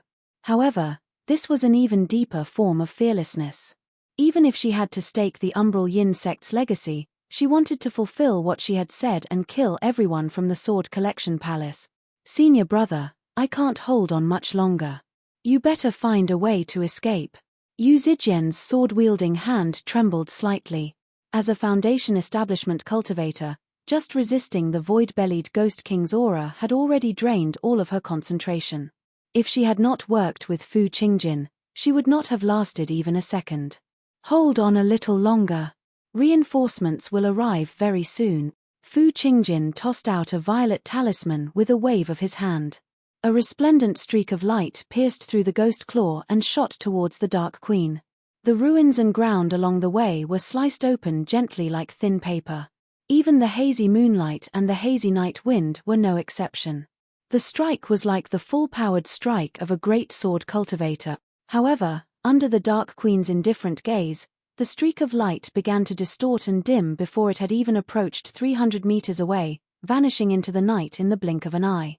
She continued to stroke the cat. She had sealed up the region a long time ago. If she still failed to kill 2 juniors, it would be a waste of her cultivation. Fu Qingjin frowned firmly. Violet talismans were extremely precious, equivalent to a single strike from a great cultivator, but against another great cultivator, its effects were extremely limited, not to mention that he had been ambushed. Was he really going to die here tonight? He was not afraid of death, but he wanted to protect the woman beside him. Senior brother, it's all right. Yu Zijian smiled with difficulty. The light in her eyes continued to flicker. Actually, I knew there were endless monsters in the world, and I knew I would die to monsters sooner or later. I just never thought it would be so soon. You better go. Fu Qingjin pursed his lips and did not answer. He activated the purple talismans and transformed them into streaks of sword light, lightning, and flames. However, he was unable to block the void-bellied Ghost King's gigantic palm. Yu Zijian looked at Fu Qingjin and opened her mouth, but she did not try to persuade him any further. Instead, she smiled. Then let's just die together. However, I don't want my soul to end up in the hands of the Umbral Yin sect. I won't, Fu Qingjin said. In an instant, the faint purple pavilion collapsed, leaving behind only the green ruins illusion. The last purple talisman burned out. The Dark Queen said, struggling at death's door. There are so many old friends tonight. An emotional voice suddenly rang out. In the beginning, it was still beyond the clouds, but by the time it reached the last word, it had already arrived. Li Qingshan made his way over from between the ruins and stepped into the sealed region. He clasped his hands. I am Li Qingshan. Greetings, Your Highness. Then he glanced at the cat in her arms deeply and could not help but smile resplendently, revealing his pure white teeth. Xuanyue's ears perked up as she stared at Li Qingshan with her cat eyes. Her gaze was filled with confusion. She just found it to be slightly familiar. Is this the reinforcements you've called in? The Dark Queen ignored Li Qingshan and looked at the carriage behind her. He's always been a busybody. Yushin lifted the curtains and smiled. Not just anyone can stick their nose into my business. Li Qingshan, do you think I'm afraid to kill you just because you're the unraging monk's disciple? Li Qingshan. Fu Qingjin's heart skipped a beat. He still remembered this name clearly, while a gleam of interest flashed through Yu Zijian's eyes. She said silently, Niu Juxia, Your Highness, don't listen to this woman's nonsense. I'm not being a busybody. I'm still a guest elder of the Sword Collection Palace after all. If a disciple of the Sword Collection Palace is in trouble, I obviously have to lend a hand. Oh right, you can smack that Fu guy to death. You can even leave the woman to me. If you don't mind, there's also the cat in my arms. I just happen to be lacking a pet. Even the Dark Queen was taken aback by what Li Qingshan said. She never thought he would be so bold. Only when the cat in her arms meowed furiously did she return to her senses. Her face immediately sank. Even if the unraging monk was here, he wouldn't be bold enough to speak to me like that. I think I've said it before. I'm Li Qingshan. Senior brother, looks like we won't be dying today. Yu Zijian smiled. He specifically said he wanted me dead. Fu Qingjin smiled bitterly. She had always been so optimistic, but the disparity in strength was so great. What use was a life-saving straw like that? Of course, she could keep the Sword Collection Palace busy until reinforcements arrived, but was that even possible? He's just joking. You don't have to take it seriously, senior brother, said Yu Zijian. Are you very familiar with him? Fu Qingjin glanced at her deeply. Yu Zijian nodded slightly. She did not deny it. All right, Li Qingshan. I'll kill them first, and then I'll teach you a lesson. The Dark Queen waved her hand, and the void-bellied Ghost King opened its huge, pitch-black mouth, trying to swallow Fu Qingjin and Yu Zijian. Like a whale sucking in water, black wind immediately surged, and Yu Zijian was launched into the air uncontrollably. Fu Qingjin grabbed her hand firmly, but his feet left the ground as well. He had run out of spiritual qi after holding on for so long. Give me some face. Li Qingshan extended his hand from afar, and surging demon qi condensed into a black, muscular arm. It extended its fingers and grabbed the void-bellied Ghost King's head from the front. The void-bellied Ghost King roared out furiously, but it was unable to break free from the black demonic claw. The surging black wind halted. A demon king, the Dark Queen shivered inside. Her sunken face was filled with surprise. Don't talk nonsense. I'm a Buddhist disciple. Li Qingshan pushed his hand forward, and the mountainous void-bellied Ghost King was launched far away, smashing through countless structures. He turned around and arrived before Fu Qingjin and Yu Zijian. He smiled. Zijian, long time no see, and Kid Fu too. Fu Qingjin was stunned as well. When he first met Li Qingshan, he was only a foundation establishment cultivator. In just a few short decades, he had actually gained such strength. It was truly unbelievable, and the power that belonged to the demon domain filled him with fear. On the other hand, Yu Zijian was not surprised at all, whether it was Li Qingshan's strength or the Demon King's abilities. She smiled. It really has been a long time. I heard you returned from the Mist Province. If you still hadn't come to the Sword Collection Palace, I would have gone to the Clear River Prefecture to look for you. The Dark Queen said furiously, Li Qingshan, do you really think you can stop me with these abilities? I'm not bold enough to clash with Her Highness the Dark Queen, but this is the territory of the Sword Collection Palace after all. I'd advise you to leave. Chapter 1047.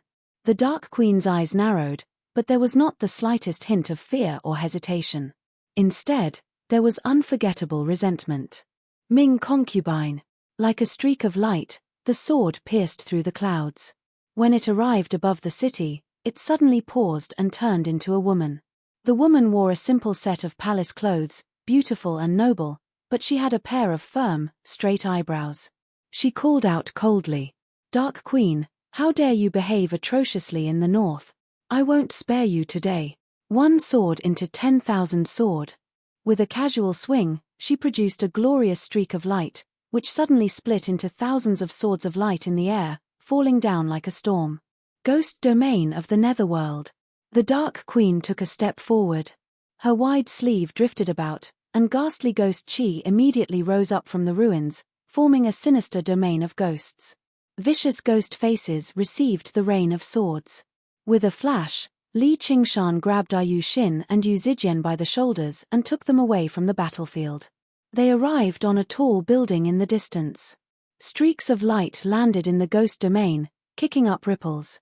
The streaks of light were devoured and melted by the ghost chi, while the ghost chi was dispersed by the streaks of light. One yin and one yang, one tough and one soft, they seemed like natural enemies. There were no violent booms or collisions. There were only heavy explosions in the air, immediately enveloping the city in a storm. Countless ruins were swept into the air before being ground to smithereens again. The dark clouds in the sky dispersed, and the crescent moon shone dimly. It was like a slightly closed eye, coldly watching the hysterical hatred the two women felt towards each other. "Why didn't you save senior brother Fu?" Yu Zijian asked. "Because I only have 2 hands." Li Qingshan raised his hands, expressing his powerlessness. He was not some good person who repaid evil with kindness. How much trouble had Fu Qingjin caused him? Nothing could be better than his death. Most importantly, he could restrain the Ming concubine and allow the Dark Queen to retreat calmly. However, the development of the matter exceeded his expectations. The Dark Queen had no intentions of retreating. Instead, she summoned a few more vicious ghost kings, charging towards the Ming concubine on gloomy ghost flames. She wanted to fight to the death. Fu Qingjin powered the green ruin's sword as hard as he could, fusing with the sword and turning into a streak of green light. He rushed out of the battlefield. The Dark Queen's figure suddenly appeared before him. She extended a beautiful, pale white hand and grabbed the streak of light. Die. Fu Qingjin felt like he was suffocating, even though he hadn't needed to breathe to maintain his life many years ago. But Xiaomai's hand was even more terrifying than the Ghost King's ghost claw. A bone-chilling cold spread out from it. His soul was also frozen, and he could no longer maintain the state of being one with the sword. "Bitch, don't you dare harm the disciples of my sword collection palace." The sky was suddenly illuminated. The sword shone with white light, forcing back the Ghost Kings. Ming Fei and her sword alone killed their way into the gloomy domain of ghosts. She pointed the sword right at the Dark Queen. The edge of the sword trembled, taking the initiative. The Dark Queen turned around with composure and sneered. "Sure enough, you've come." She held a small banner in her hand and waved it at concubine Ming. At that instant, the cries of 10,000 ghosts echoed across the heavens and earth. Myriad ghost banner. Ming Fei raised an eyebrow. The sword in her hand trembled violently, but it had already lost its original rhythm as if it was about to fly out of her hand. The myriad ghost banner was the treasure of the Umbral Yin sect. It refined far more than 10,000 ghosts, but hundreds of thousands, gathering countless vengeful spirits and evil ghosts. The resentment and ghost chi were so heavy that it could change the color of the world and make the sun and moon dim. Although the Dark Queen had spared Fu Qingjin gently, he still felt a rumble in his head. His sea of consciousness felt like it was about to shatter and explode. Immediately, he was separated from his sword, and he spurted out a mouthful of blood. He turned black in the air and flew far away. "Senior brother!" Yu Zijian cried out. She wanted to fly towards Fu Qingjin, but the cries of ghosts irritated her. She knelt on one knee. Her cultivation was far too weak. Even when she was affected by the shockwaves from afar, it was still rather difficult for her to endure. Li Qingshan released a ring of demon qi, blocking out the cries of ghosts. However, the building beneath his feet collapsed and collapsed. Fu Qingjin landed on the ground, unconscious. However, his body trembled as the gloomy ghost qi corroded him violently. He was close to death. What a nice sight. Li Qingshan shaded his eyes and watched on leisurely. He did not have a particularly good impression of either side. The only one he cared about was Shen Yu, but who knew where the Dark Queen had shoved her away? She had vanished, so she should not be in any danger. Suddenly, he felt his wrist tighten. Yu Zijian grabbed his arm firmly and lowered her head. Niu Juxia, I know my senior brother has been very bad to you, but I beg you, save him. Originally, Li Qingshan did not want to do anything, but when he heard the name Niu Juxia, he could not help but think, even if this kid Fu survives, he's basically crippled. I've basically avenged myself, so saving him won't be a problem. It's about time I separate these two women. Look after her, he told Yu Xin before leaping over to the edge of the battlefield. He lifted up the unconscious Fu Qingjin with one hand and fiddled around with the green ruins sword with the other. Sure enough, the sword dimmed, and Fu Qingjin's vitality became extremely feeble. Li Qingshan dug his ear with his pinky. He found the cries of ghosts to be rather noisy, but he suddenly heard something. A cold light flashed through his eyes, and he looked over. The others were already like that, while Ming Fei, who bore the brunt of it, felt extremely pressured. She gritted her teeth secretly. This ghost bitch has actually obtained the myriad ghost banner. She still wants to deal with me. She swung her sword and assumed a defensive posture. Snow-white light blocked the cries of ghosts. The Dark Queen stabbed the myriad ghost banner into the ground. The nether ghost domain that was on the brink of collapse immediately condensed, sealing up the region. A few ghost kings descended from above and surrounded Ming Fei. Bitch, return my child's life. The Dark Queen's gloomy voice pierced through the cries of ghosts, like a golden thread on a white cloth, clear and deep. Who knows how your child died? Moreover, I've always thought you liked dead ghost. Ming Fei sneered. Before the Dark Queen could say anything, a voice as cold as steel cut in, asking Ming Fei, what did you say? Who are you? Ming Fei was slightly surprised. She was rather confused about Li Qingshan's origins. He saved Yu Zijian, so he could be regarded as a friend, but he purposefully left Fu Qingjin alone. Only when he was almost killed did he appear, and now he was questioning her again. You don't need to know who I am. I only want to ask you one thing. Did you kill her child? Li Qingshan arrived between them and clenched his fist as he questioned her. Go away. This has nothing to do with you. The Dark Queen was worried that Li Qingshan would come to restrain her again. The strength he had demonstrated just now was enough to disrupt her plans. Foolish woman, do you really think you can kill her? She's clearly using herself as bait. Do you really want to die here? Li Qingshan turned around and cursed. He could tell a long time ago that Ming Fei's cultivation surpassed the Dark Queen's. Even with the myriad ghost banner, it was impossible for her to kill her so easily. The reason why she appeared so weak, even purposefully angering the Dark Queen, was to keep her busy here. The Dark Queen and Ming Fei's faces both changed. Drifting astronomy. Chapter 1048. Answer me. Li Qingshan clenched his fist firmly. Killing intent was contained within him. The Dark Queen did not have the ability to kill Ming Fei, but he did. As long as Ming Fei was bold enough to nod and admit it, he would be bold enough to kill her immediately. Who cared if it was the King Chu's estate or the Sword Collection Palace? That was his sore spot. It has nothing to do with me, Ming Fei said proudly. Liar, the Dark Queen said. The Ghost Kings roared out and lunged towards Ming Fei. Die, bitch. Ming Fei swung her sword to receive him. Light coiled around her as she clashed with the Ghost Kings. She did not show any weakness at all. At this moment, two magnificent streaks of light rushed out from the horizon, as if they were proving Li Qingshan's words. The Dark Queen furrowed her brows and wanted to retreat, but Ming Fei did not spare her. She was determined to kill this mortal enemy of hers. Li Qingshan stood in the center of the battlefield. His long hair drifted about in the violent wind. He unclenched his fist and lowered his head in thought. He took out an item from his bosom. It was a curved horn. It was the Xieji's horn that had once almost forced him into dire straits several decades ago. It possessed the wondrous ability to distinguish between truth and lies. He had found it in Fu Qingjin's Sumeru ring. The Xieji's horn did not respond to Ming Fei's words. Of course, perhaps Ming Fei possessed a method to fool the Xieji's horn, but even if Li Qingshan used his senses to judge, Ming Fei did not seem to be lying. Although the Dark Queen was so certain that Ming Fei was the culprit, she seemed more like a stubborn mother who had lost her beloved son. She was not particularly convincing.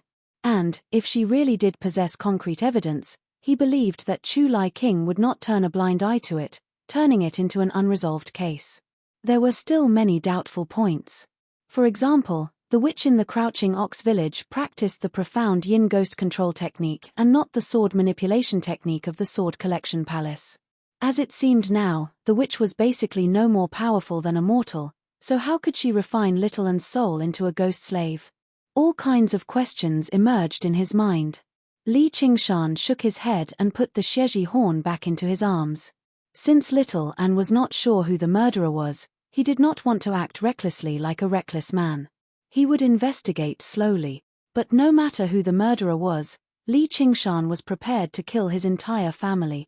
Raising his head again, the Dark Queen was entangled by the Ming concubine, unable to break free for a moment. The two tremendous streaks of light on the horizon flanked the Dark Queen from the left and right. With the three great sword cultivators working together, they were confident they could make the Dark Queen die here. Battle demon possession, Li Qingshan said in a low voice. His demon heart flashed and the war demon totem imprinted on his back swelled and blurred. It spread and circulated until it covered his entire body and merged with him as one. He had transformed into the war demon. Immediately, demon qi rushed into the air.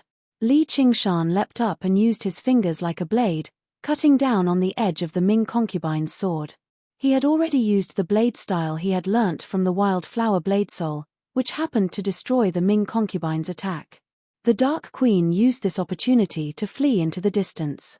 She stared at Li Qingshan and was rather confused.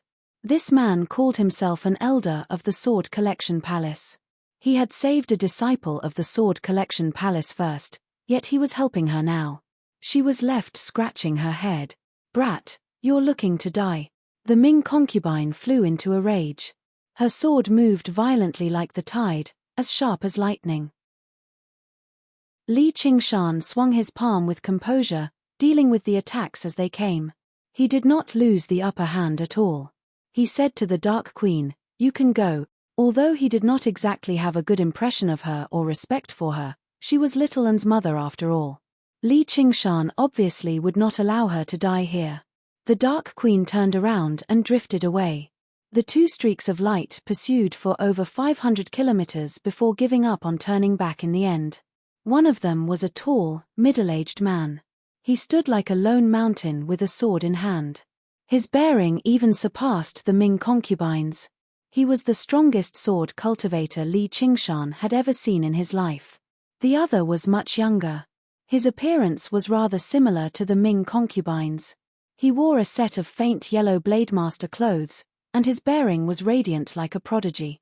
Together with the Ming concubine, he sealed off Li Qingshan's path of retreat. "You can die in his place." With a flash, the Ming concubine pulled back and stared at Li Qingshan coldly. The three great sword cultivators fell into a sword formation and surrounded Li Qingshan, brimming with killing intent. "I've saved your disciple after all. Do you really have to treat me like an enemy?" Li Qingshan laid out his hands with a smile. In the current world, basically no one could force him into dire straits anymore. Even the Dragon King of the Sea was not confident about that. However, it seemed like he could not take advantage of the Sword Collection Palace anymore. "You've come from the demon domain." The master of the Sword Collection Palace stared at Li Qingshan. From the surging demon qi he gave off, he was clearly a demon king, and he was even more powerful than regular demon kings. Unless the demon domain invaded on a large scale, demon kings would always remain in their demon caverns. They would never roam the world. "No, I'm a disciple of Buddhism, as well as a guest elder of the Sword Collection Palace." Li Qingshan shrugged. "Nonsense." The Ming concubine rebuked furiously. Being a disciple of Buddhism was already laughable enough. The Sword Collection Palace did not even have an elder like that. However, The master of the sword collection palace thought of something. A gleam of light flashed through his eyes. "You're Li Qingshan. It's rare for someone to know my name," said Li Qingshan. "You're Li Qingshan." The young man was surprised. "How do you prove it?" "Palace master, he really is Li Qingshan. He even saved us earlier." Yu Zijian brought the unconscious Fu Qingjin over. "Zijian, don't come over," Ming concubine called out.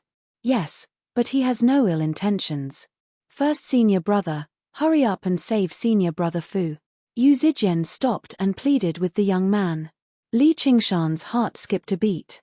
Another first senior brother, and he was the first senior brother of the Sword Collection Palace. "Zijian, don't worry. Palace master, mother, Qingjin's life is more important," Ji Xuanri said. Not only was he the first senior brother of the Sword Collection Palace, but he was also the first prodigy among the younger generation of the Green Province to undergo the third heavenly tribulation. He was also the son of Chu Lai King and Ming Concubine, the human crown prince of the Green Province. If nothing unexpected happened, he would become the next King Chu, a true prodigy. The Chan Monastery of Devarengye can actually accept a disciple like you. The master of the Sword Collection Palace waved his hand and produced a streak of light, shooting into Fu Qingjin's body and immediately forcing out the ghastly qi. "The dauntless abbot said I possess a great Buddhist nature," said Li Qingshan. "Just why have you come?" "I'm a guest elder of the Sword Collection Palace." "The Sword Collection Palace still owes me a sword," said Li Qingshan. "Since you're a guest elder, why are you helping the Umbral Yin sect?" asked the master of the Sword Collection Palace. "What I hate the most in my life is bullying the weak and outnumbering the weak, so I couldn't help but stand up for the weak. As for the Umbral Yin sect or the Sword Collection Palace, I didn't really consider it." "Oh, you're a demon king, so you do know what standing up for the weak is," said the master of the Sword Collection Palace. "That's none of your business. If you don't do anything, I'll be leaving." Li Qingshan took off. "Hold on." The master of the Sword Collection Palace blocked his way in a flash. Ming Concubine and Ji Xuanri worked together, and the sword formation continued to seal up Li Qingshan, preventing him from taking another step forward. "Do you really want to kill me?" Li Qingshan asked. Chapter 1049. I'm a Demon King.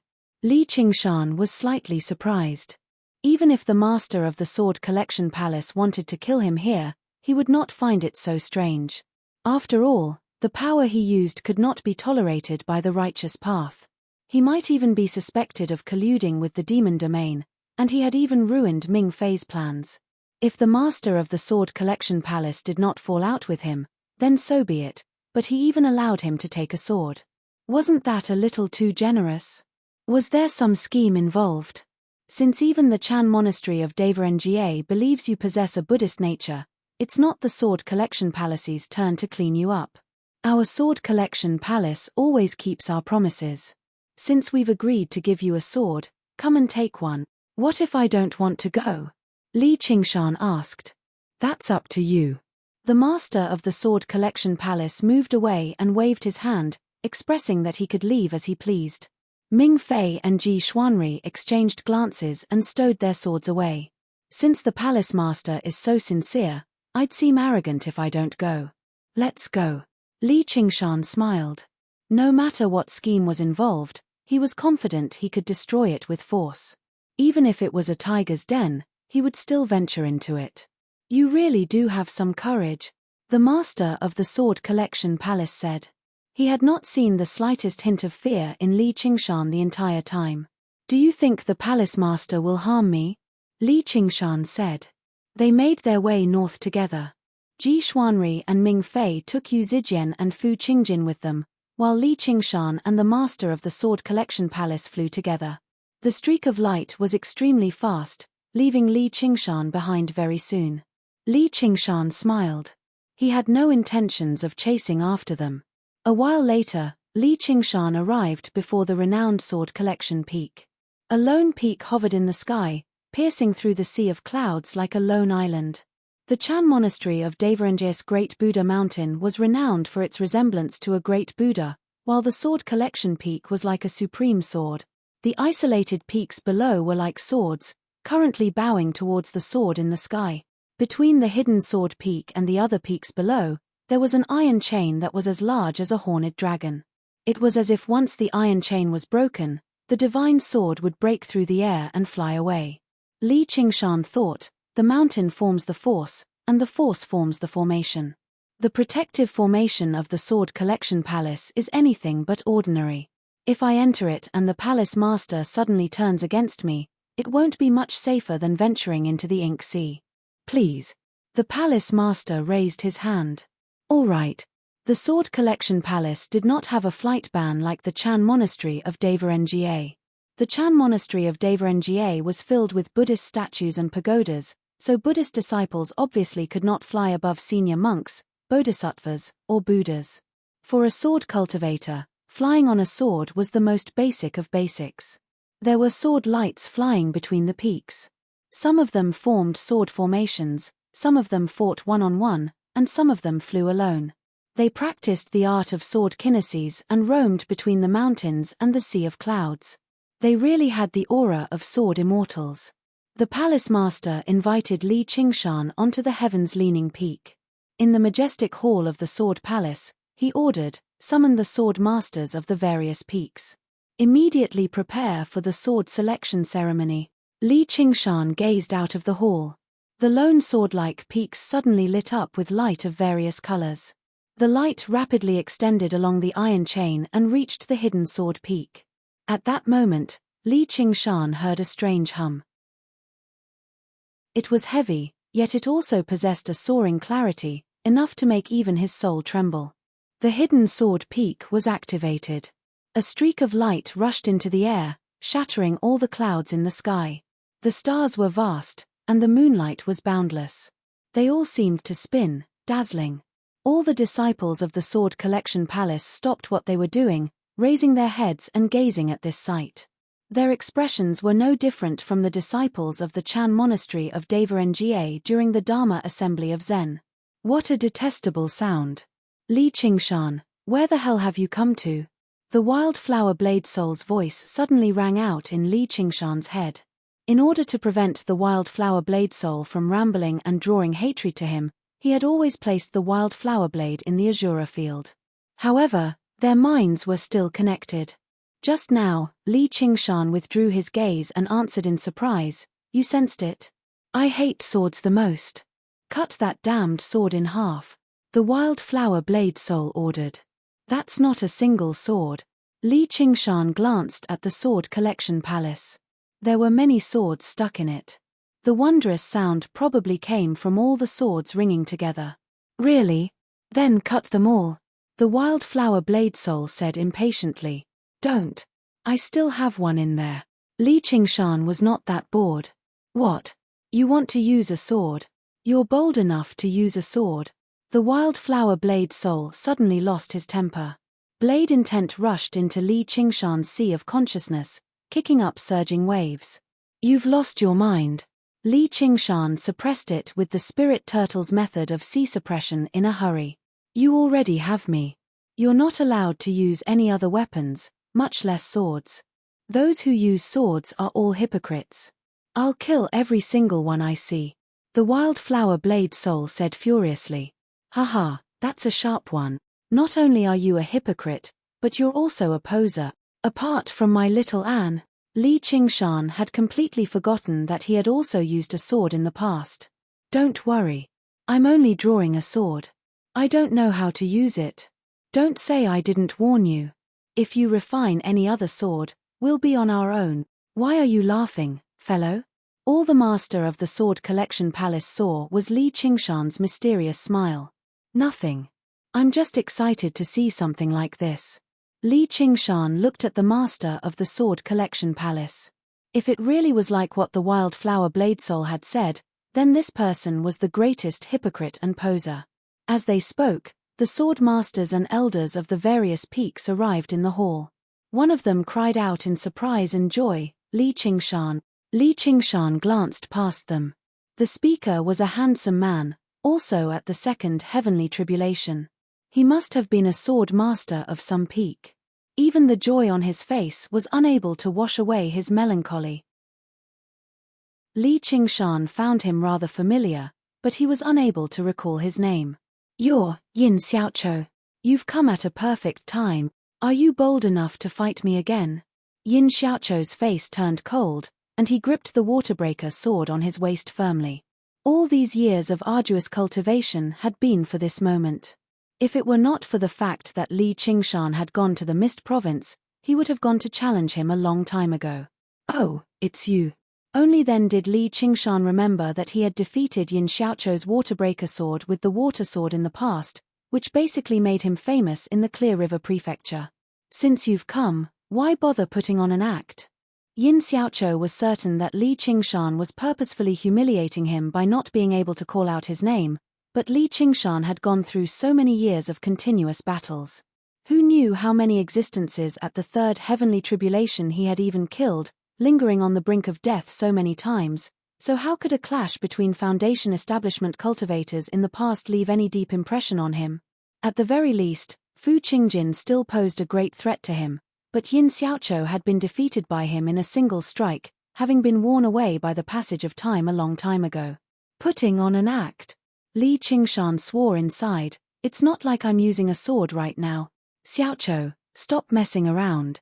The master of the Sword Collection Palace said. Palace Master, please allow me to spar with the sword against Elder Li. Chapter 1050. Li Qingshan sniggered and stood with his arms crossed. Yin Xiaoqiu sure had an unlucky name. He always chose to challenge him when he was at his most powerful. It was impossible for him not to worry. His behavior only made the sword masters and elders of the Sword Collection Palace even more furious. They said together, "Please grant us your permission, Palace Master." The master of the Sword Collection Palace frowned slightly, while Ming Fei and Ji Xuanri looked at one another. They had all witnessed Li Qingshan's strength. Yin Xiaoqiu had no chance of victory at all. However, if they just said that, Yin Xiaoqiu would definitely be unwilling to accept it, and the others would not accept it either. However, if they allowed Li Qingshan to use the methods of the Demon King here, there would be a lot of trouble. After a moment of thought, the master of the Sword Collection Palace nodded. Thank you, Palace Master. Yin Xiaoqiu clasped his hands and turned to look at Li Qingshan. Then I'll lose again. Li Qingshan made his way out of the hall and brushed past Yin Xiaoqiu. He arrived on the terrace in front of the hall and gazed at the Sword Collection peak in the sky. Yin Xiaoqiu followed close behind. He said to Li Qingshan's back, "If you don't have a suitable sword, you can choose one on the Sword Collection peak before you spar with me." Not only did he want to win, but he wanted to win in an upright manner. There's no need for all the trouble. Li Qingshan turned around. What, you still want to use the water sword? Yin Xiaoqiu's face turned slightly cold. No, my swordsmanship has already reached a higher realm. I don't have a sword in my hand, nor do I have a sword in my heart. Come at me. Li Qingshan brought his fingers together like a sword. All the sword cultivators frowned. Talking about a higher realm of swordsmanship in the Sword Collection Palace was basically showing off before an expert. What I don't have a sword in my hand, nor do I have a sword in my heart was even more nonsense. You're asking to be humiliated. Watch my sword. Yin Xiaoqiu bellowed out, and his various emotions diluted and dispersed, turning into a faint sense of sorrow. The breaking water sword leapt out of its sheath silently. The curved blade was like a crescent moon, flying out from the calm surface of the lake and sweeping towards Li Qingshan's throat. Water severing worries. It was like a glimpse of the world, yet it was also like an antelope hanging its horn, untraceable. All the sword cultivators gasped in admiration. As expected of the descendant of a famous sword. Even they did not dare to say that they could block the power of this sword. They could only temporarily avoid it. Meanwhile, Li Qingshan did not move. He had once exclaimed in admiration of Yin Xiaoqiu's sword will. Now, Yin Xiaoqiu's sword will was 10 times better than before. It was indeed a peerless sword technique inherited from the 10 famed swords. There was nothing wrong with the sword intent, the problem was that it was too slow and powerless. Just when all the sword cultivators thought that this sword would kill Li Qingshan on the spot, Li Qingshan stretched out his right hand. Without using any sword or saber techniques, he gently twisted his middle finger and index finger. The flying moon turned back into the blade of the sword. The blade of the sword suddenly froze and could not advance another inch. Yin Xiaoqiu's expression froze as well. He didn't even need to use his devil qi, let alone the water sword. There are always things in this world that you can't sever, such as worries, like flowing water, like me. Li Qingshan's voice was filled with a faint sigh. The feeling of showing off in front of a bunch of pretentious peddlers sure was exhilarating. All the sword cultivators were rendered speechless. How is this possible? Yin Xiaoqiu released his grip on the hilt and took a step back as he murmured to himself. To a sword cultivator, the sword was as important as his life. He had unconsciously released his grip on the hilt. Clearly, his mind was in a mess.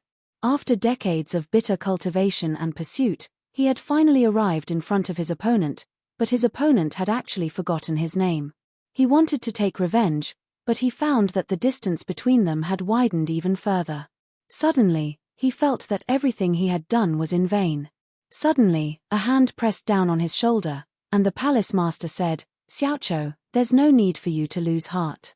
Fellow Li has already undergone the third heavenly tribulation. You're obviously not his opponent."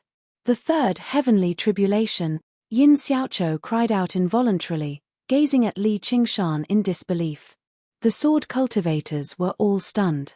Undergoing the third heavenly tribulation was equivalent to reaching the apex of the 9 provinces. Across the entire world, all of them were renowned figures. Just how old was the person before them, yet he had already undergone the third heavenly tribulation. What kind of cultivation speed was this? Only a few people knew about Li Qingshan undergoing the third heavenly tribulation. Even if they knew, they were unwilling to spread it, as his cultivation was far too similar to the Demon King's. And, the Chan monastery of Devarenjie was already prepared to hold a grand ceremony to celebrate Little and when she was conferred the title of Monk King. They would invite all the great cultivators of the Green Province and even the fellow Buddhists from the outer sect. Li Qingshan would never receive such treatment. Li Qingshan tossed the breaking water sword back to Yin Xiaoqiu. Yin Xiaoqiu gazed at the blade, and his expression was reflected on it. After a while, he said, "I'm going back to cultivate." Afterwards, he flew off heaven's leaning peak. He did not ride on his sword. The sword cultivators were all gloomy. The palace master gazed at Yin Xiaoqiu's figure and thought, "Xiaoqiu, it's about time you understand that the greatest sorrow in the world is powerlessness. If you're powerless, then it's impossible for you to relieve your sorrow." Li Qingshan shrugged and turned around to the palace master. "Can I draw my sword now?" "Anytime, but since you're a guest elder of my sword collection palace, you must abide by the rules of my sword collection palace," said the palace master. "What rules?" "You can't use force to take it," said the palace master. "Then what should I use?" Li Qingshan answered with a question. "Heart. The sword selection ceremony is not just a person choosing a sword, but a sword choosing a person too," said the palace master. "All right, I'll try my best." Li Qingshan did not think much of it. From the soaring dragon sword to the wildflower blade at the end of the road, not a single weapon had chosen him, obediently allowing him to use it. However, in the end, he still had to use it however he wanted. "I've not worked so hard to cultivate just so weapons can pick and choose. You need to seal your cultivation," said the palace master sternly. Li Qingshan was slightly taken aback. He smiled playfully. "You're making things difficult for me, palace master."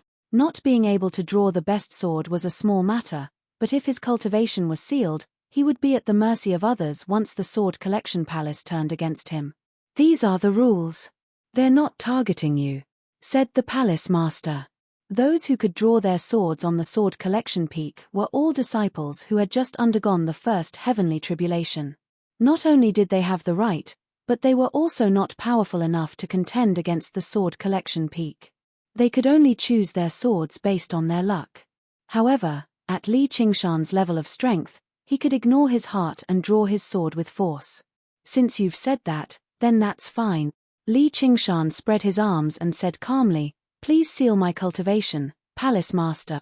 The Palace Master walked over and pressed his fingers together like a sword, immediately tapping all of Li Qingshan's major acupoints. With each tap, a strand of sword chi would flow in, and the dense demon chi would withdraw slightly. When it was forced back into the demon heart, it had already been enveloped by layers of sword chi. It was difficult for Li Qingshan to use all of his human cultivation, but the Palace Master only needed a single thought to trigger the sword chi and destroy his demon heart. Li Qingshan looked at the master of the sword collection palace before him with a smile. There were some things that could not be sealed. That was his greatest power. He only needed a single thought to suppress the sword chi. Even if he became slightly injured, it would not be a big deal. Chapter 1051. Their eyes met. One's gaze was deep, while the other's was clear. Both of them were tall and straight. As they stood facing each other, they were basically equal. There was also an indescribable flow of chi, like the mountain breeze that echoed between the peaks. "You can go now," said the Palace Master. "All right." Li Qingshan thought, "Didn't you want to fight here?" After arriving at the main hall, there was an almost straight metal chain that connected to the hidden sword peak in the sky. Li Qingshan glanced upwards and leapt onto the chain, beginning his climb with all his might. Everyone watched as Li Qingshan's figure continued to rise. As he leapt, he was like a tiger climbing a mountain, arriving at the bottom of the hidden sword peak. Li Qingshan glanced down. Everyone was already as tiny as a mustard seed. When he looked up again, at such a close distance, the hidden sword peak did not seem much different from any other mountain. Greenery and vines coiled around the rock.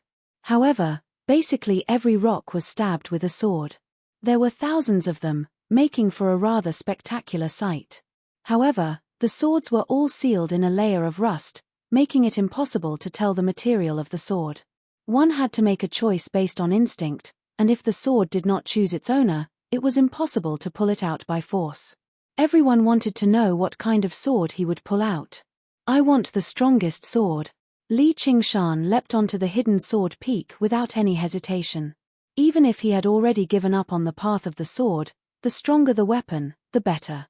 He could still sacrifice it if he did not use it. He could not help but think of something.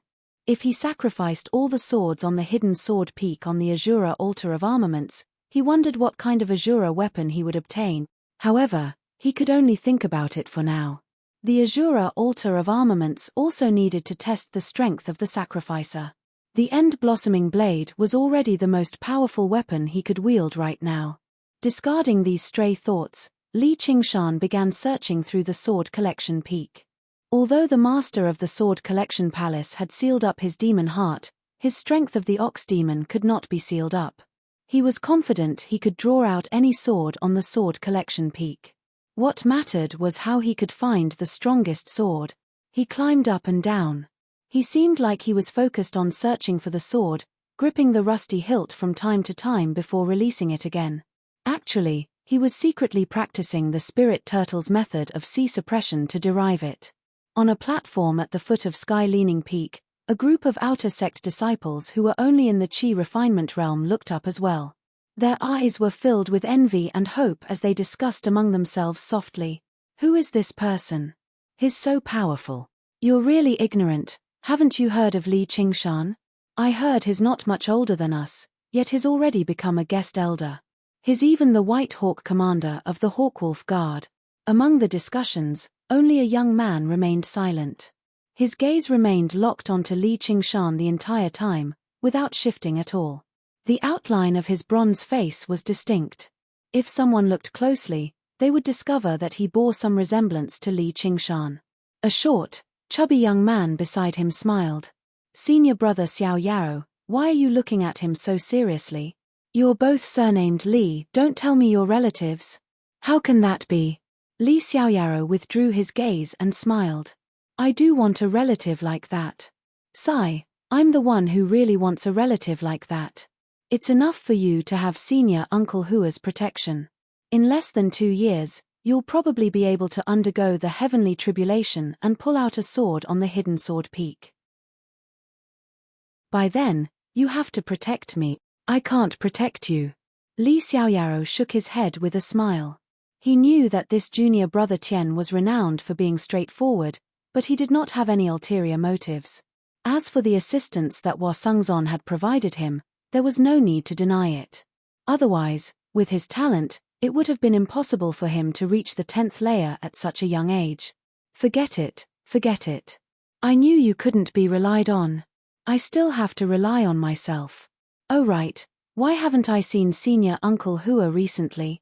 He seems to be in secluded cultivation. I heard that Senior Uncle Hua and Elder Li are good friends. Do you think that's true? I'm not sure about that. You'll have to ask Senior Uncle Hua. Li Xiaoyaro actually knew that a large part of the reason why Hua Sengzon treated him differently was because of the man on the hidden sword peak, his second uncle. Of course, he did not possess that kind of extraordinary talent after all. After so many years, he had not even undergone a single heavenly tribulation. However, he already felt like it was enough. This was the path of a swordsman that he wanted to walk. Even if he could not reach the apex, he wanted to walk down it step by step. He thought to himself, second uncle, even if you don't acknowledge me, I'll still treat you as my second uncle. Li Qingshan sensed something and glanced down. When he saw Li Xiaoyaro, he naturally felt a connection of blood. He could not help but smile. The child from back then had already grown up. By now, he had already eliminated most of the swords on the hidden sword peak. They were all spiritual and arcane artifacts. Only 23 true treasured swords remained. Although they seemed rusty to regular people, no different from other swords at all, his eyes shone brightly. He could not help but sigh inside. The heritage of the Sword Collection Palace sure runs deep. I wonder where they gathered so many treasured swords from. If you include the treasured swords that are currently in use, there'll be several dozen of them. The South Sea Sword Pavilion is also a large sect of sword cultivators, but they basically want to cry when they see the hidden sword peak. However, what came next would be rather difficult. 2 or 3 of the 10 renowned swords of the Sword Collection Palace seemed to have yet to appear, which was his target. However, how was he supposed to find those 2 or 3 renowned swords out of the 23? The hidden sword was not just a collection. It was also a seal. Li Qingshan knew very little about the 10 renowned swords of the Sword Collection Palace, so he had no idea about the names or characteristics of the remaining renowned swords. Under the circumstances where their grades were similar, even the spirit turtle would struggle to find out which sword was the renowned one. He felt rather regretful. If he had known earlier, he would have investigated a little. Making up his mind, he might as well search through them one by one. He seems to have separated the grades of the swords. Ming Fei said to the palace master with a frown. It's fine. That's his ability. The palace master was not particularly worried about the fact that Li Qingshan was about to take away a treasured sword, or even a renowned sword, from the Sword Collection Palace. That's true. Ming Fei sneered. The soaring dragon sword seems to be stuck here. Li Qingshan discovered a hole in a piece of green rock. It happened to match the shape of the soaring dragon sword. When he gazed into the depths of the hole, it was like a black eye staring back at him, but at a closer glance, there was nothing out of the ordinary. Li Qingshan shook his head. Was he imagining things? In the end, he eliminated another 6 or 7 swords. He really could not distinguish the remaining ones, so he just let it go. Whatever. They're all treasured swords anyway. It's not like I'm going to use them, so I'll just randomly pick one. Chapter 1052. It flickered extremely quickly, like a spark. If Li Qingshan had not been so focused on finding the sword, he probably would have missed it as well. He was surprised and doubtful. What's going on? Is the palace master purposefully luring me into drawing a weaker treasured sword? He could not be blamed for being so suspicious. Ever since he first set foot on the path of cultivation, the Sword Collection Palace had never been friendly to him. Even now, they were still vaguely hostile. However, upon further thought, such petty actions did not seem like the palace master's style. Although it was only a short confrontation, he always had a sharp sense of his enemies. If the palace master doesn't want me to draw the sword, why did he send me? Or does he want to kill me on the sword collection peak? But there doesn't seem to be a need for that. Whatever. It's a treasured sword after all. I'll just take it. Li Qingshan flew up and grabbed the hilt. Originally, he thought he would have to use the strength of the ox demon to draw the sword, but he never thought that he would only need to use a little force to draw the sword as easily as drawing it from its sheath. With a gentle shake, the rust that covered the sword fell off. The blade was as thin as a cicada's wing, almost transparent. Bright moonlight suddenly twisted and gathered on the blade, seeping into it bit by bit. Only then did the blade gradually fill up. There was a crescent on the hilt as well. Li Qingshan raised the sword and faced the yellow moon in the sky, forming a full moon. It's soul reversal. Ji Xuanri's expression changed. He subconsciously tightened his grip on Soul Destroyer. There was a scorching sun on the hilt. Soul Reversal and Soul Destroyer both belonged to the 10 renowned swords. Although the two swords were not yin and yang like the Green Ruins and Violet Firmament, they still possessed the laws of yin and yang. It was said that they had been forged at the same time. They were a pair of twins, and they had a mysterious connection with each other. Don't tell me the renowned swords really do possess a spirit. Li Qingshan was surprised. Even though he had not refined it, he had tested the sword's power. Just the presence of the sword alone was enough to tell that regular treasured swords could not compare to it. It was definitely a renowned sword.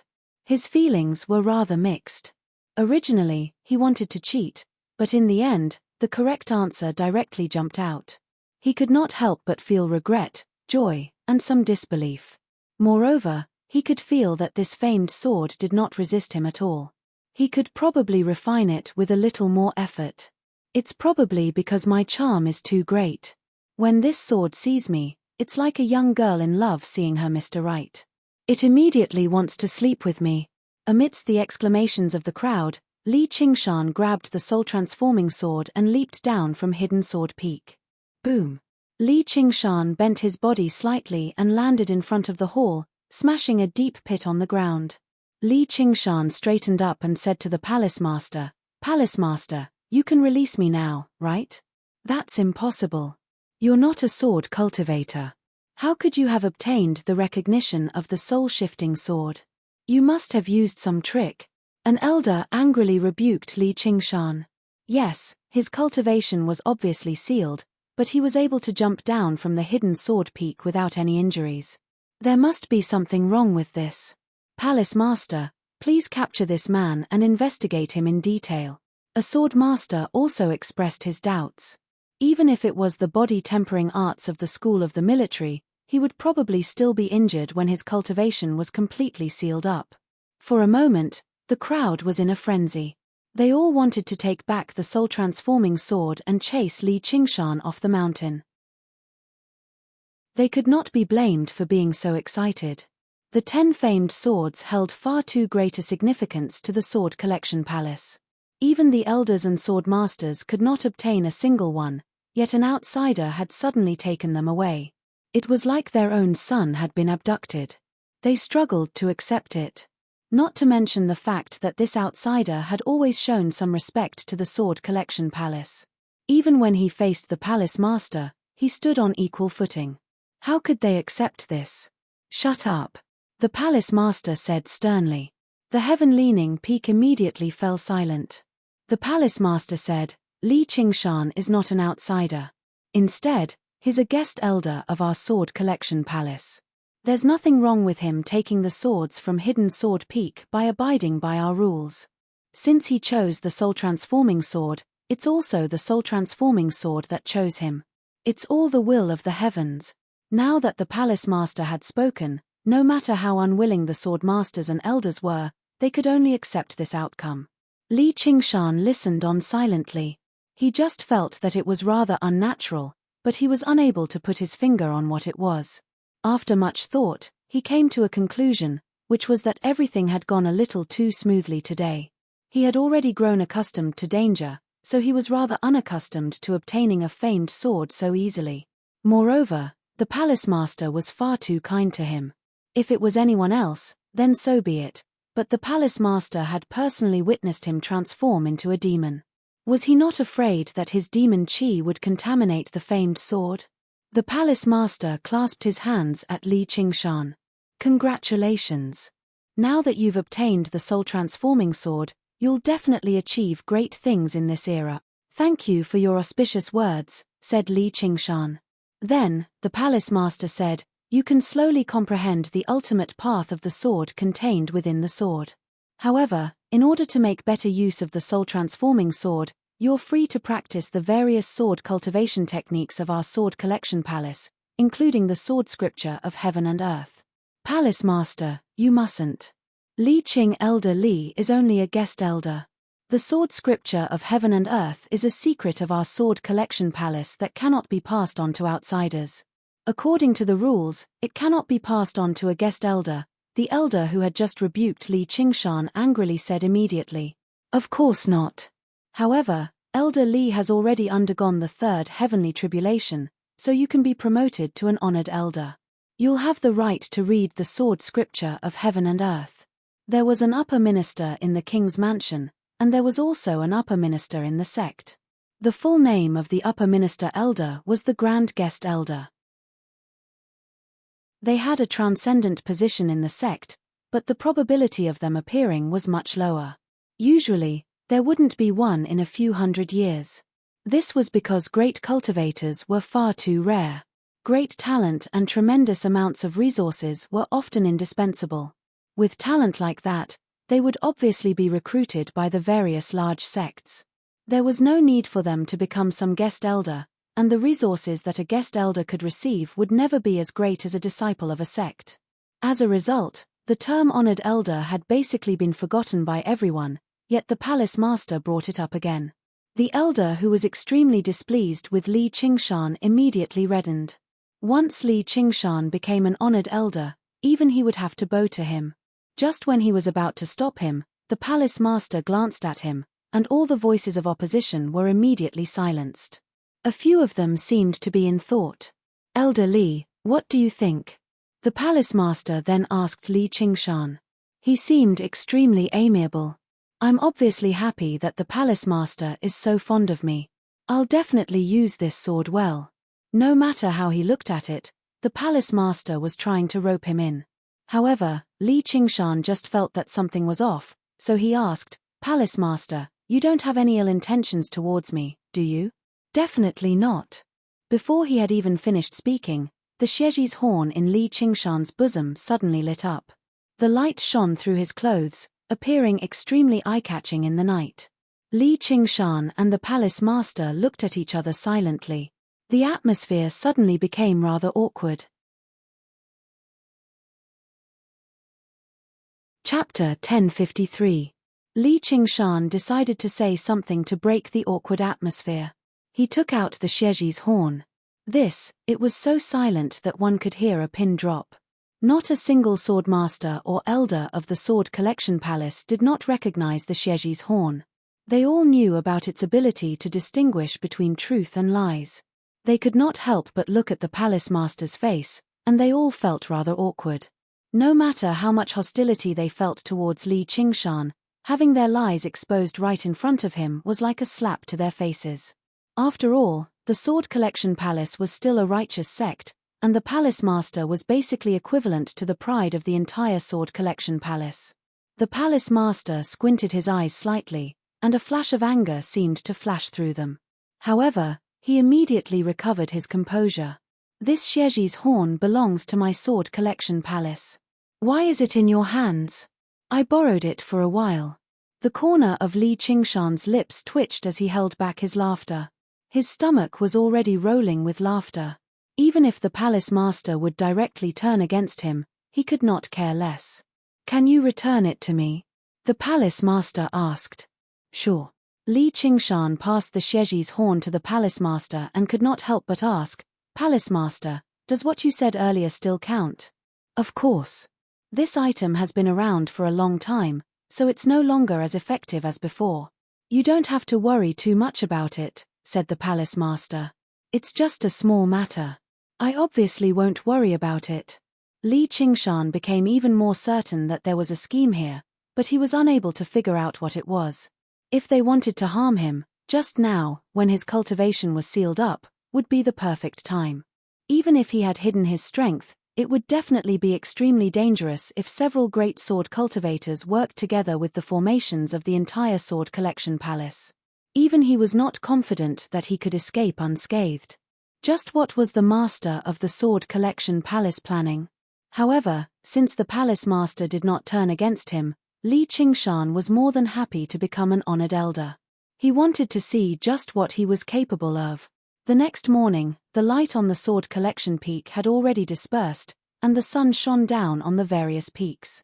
As a result, the master of the sword collection palace held a simple ceremony on Heaven's Leaning Peak, formally conferring Li Qingshan as an honored elder of the sword collection palace.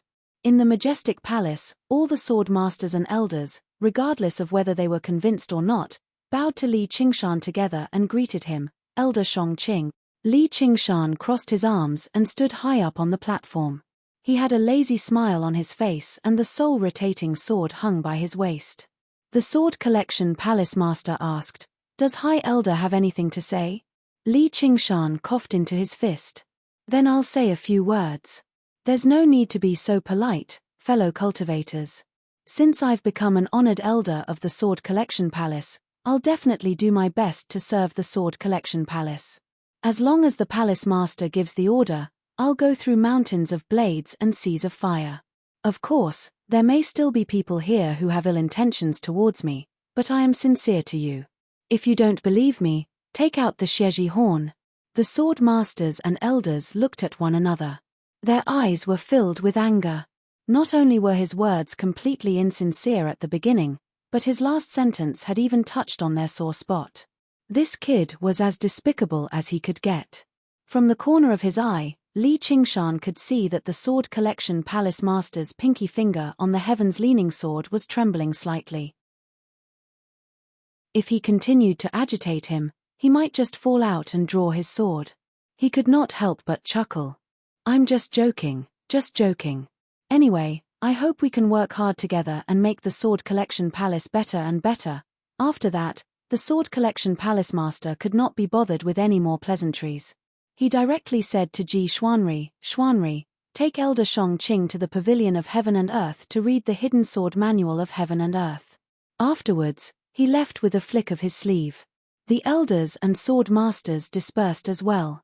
The hall quietened down. Ji Xuanri smiled. "Elder Li, it's been so long since we've met, but we still haven't formally met. I'm Ji Xuanri. If you don't mind, you can just call me Xuanri." Although he spoke politely and his bearing was rather peaceful, he could not hide his pride as a prodigy. He was like the sun in the sky, always standing high up as it illuminated the world. All right. Li Qingshan had almost killed the crown prince of the Great Xia not long ago, so why would he care about a crown prince of the Green Province? Then I won't stand on ceremony and call you Qingshan. Speaking of which, our swords are quite related. Really? What's the connection? Li Qingshan asked. Qingshan, you probably know very little about the 10 renowned swords of the Sword Collection Palace. This sword of mine is called Soul Destroyer. It was born from the same cauldron as Soul Switcher. You can say they're swords of brothers. Ji Xuanri patted the Soul Destroyer sword on his waist. Then I'm flattered. Li Qingshan smiled and asked, "You must have many brothers and sisters. You're called Ji Xuanri, so is there another one called Ji Xianyu?" He had already roughly understood that Little Anne's original name was Ji Xianyu, while Xianyu was a homonym given by the Dark Queen to commemorate her daughter who had passed away. Ji Xuanri thought for a moment. "Let's talk as we walk." The two of them stepped out of the hall. Ji Xuanri did not fly either. He walked slowly towards Heaven Leaning Peak and said after a moment of thought, "This is a private matter of my family, so it's not suitable for others to know about it. However, the private matters of the King Chu's estate are the official matters of the Green Province. Who knows how many rumors there have been a long time ago. Since you want to hear it, Qingshan, there's nothing to hide. I do have a younger sister called Xianyu, but she passed away when she was young. This is also one of my greatest regrets in my life." Ji Xuanri's expression was rather sorrowful, as if he truly felt great regret. "Really?" Li Qingshan gazed at it closely, but he struggled to tell the truth from the lies. He only regretted the fact that the 9 transformations of the demonic and divine did not have the Xieji transformation, which could allow him to distinguish between truth and falsehood. If he saw someone putting on an act, he would throw a punch at them. Perhaps you don't quite believe me. Although the Sword Collection Palace and the Umbral Yin sect are rather hostile, we're on very good terms. However, ever since Shen Yu passed away, the Dark Queen's mind has become rather abnormal. She believes my mother is the one who caused Xuanyue's death. That's why it's better to just kill her. Li Qingshan sniggered. That's not true. Right now, the Green Province is beset with problems both internally and externally. The Locust Plague is everywhere internally, while the Mist Province poses a threat externally. It's exactly what we need the 2 great sects to put aside their differences and work together. If the Dark Queen hadn't provoked us and insisted on killing the disciples of our Sword Collection Palace, we wouldn't have taken the initiative. Actually, even if you hadn't stopped us, I would have spared the Dark Queen's life. Ji Xuanri's words truly possessed the bearing of the future King Chu, placing the entire Green Province in the palm of his hand. Oh, aren't you afraid of your mother getting angry? Li Qingshan asked. This is for the overall situation of the Green Province. I believe my mother will understand. We've arrived at the Pavilion of Heaven and Earth. Ji Xuanri stopped. As he spoke, he had already arrived before a building. The building had been carved out of a mountain, standing over 300 meters tall. It was lofty and grand, with the 2 words Heaven and Earth carved on it. It seemed like it had been carved out with a sword, sharp and majestic. Chapter 1054. I want to refine the soul-switching sword after I practice the sword scripture of Heaven and Earth, said Li Qingshan. Li Qingshan said. With the wildflower blade soul around, he probably would never be able to refine the soul-switching sword. Fair enough. It's not like we're in a hurry. You can properly comprehend the path of the sword. I believe there will be a day when we can fight side by side. Ji Xuanri clasped his hands and left gracefully. Li Qingshan rubbed his chin and pondered for a while. Various questions ran through his head. As it seemed, Ming Fei and Ji Xuanri really did not seem like the culprits behind Little Un's death, and Ji Xuanri seemed like he was trying to befriend him. He could not see any ill intentions. However, the affairs of the world were unpredictable, and the hearts of people were unpredictable. He could not be certain just like that. He could not help but sigh inside. Why wasn't there the Xieji transformation? Whatever. I'll see just how impressive the supreme technique of the Sword Collection Palace is first. Even if I don't practice the path of the sword, I can still teach it to Little An and the soul-switching sword. With that in mind, Li Qingshan strode into the Pavilion of Heaven and Earth. The cries of ghosts still echoed through his ears. Fu Qingjin roused from the deep darkness. He felt like his head was splitting. Every inch of his body seemed to groan. He reached beside him almost instinctively, and a cold, smooth sensation filled his hand. He eased up. The Green Ruin's sword was still there. "Senior brother, you're awake," Yu Zijian said in surprise and joy. "Zijian, as long as you're fine." Fu Qingjin saw Yu Zijian and forced out a smile with difficulty, but it came from the bottom of his heart. "Senior brother, your cultivation." The rims of Yu Zijian's eyes reddened. Fu Qingjin closed his eyes and inspected himself. Only then did he discover that his cultivation had basically been destroyed. Even his soul was heavily injured. It was even possible that he could never recover. If a regular cultivator encountered something like this, they would probably go mad. "It's fine. I can slowly train my cultivation back. As long as I'm still alive, there's still a chance." "Oh right, who saved me?" Fu Qingjin opened his eyes and only smiled bitterly. When the Green Ruin's sword broke, the mental blow he suffered was far greater than right now, but he still managed to endure it. Since everything would return to dust, then his cultivation was not worth paying special attention to. Yu Zijian explained what had happened and became apologetic. Li Qingshan had the ability to save Fu Qingjin. Although she understood the grudge between the two men and couldn't blame Li Qingshan for his choice, she still felt sorry for Fu Qingjin. I see. A lot of things happened last night. I really have to thank you, Elder Shangqing, said Fu Qingjin. You don't blame him? Yu Zijian asked in surprise. Didn't he save you? At the very least, he saved my life. Otherwise, I wouldn't have been able to hold on until Palace Master and the others came to rescue me. As Fu Qingjin said that, he stroked the Green Ruin's sword gently and sensed the weakening of its soul. He sighed slightly inside. It was not just him who had been struck by the shockwaves from the myriad ghost banner at such a close distance. Even the Green Ruin's sword had been damaged.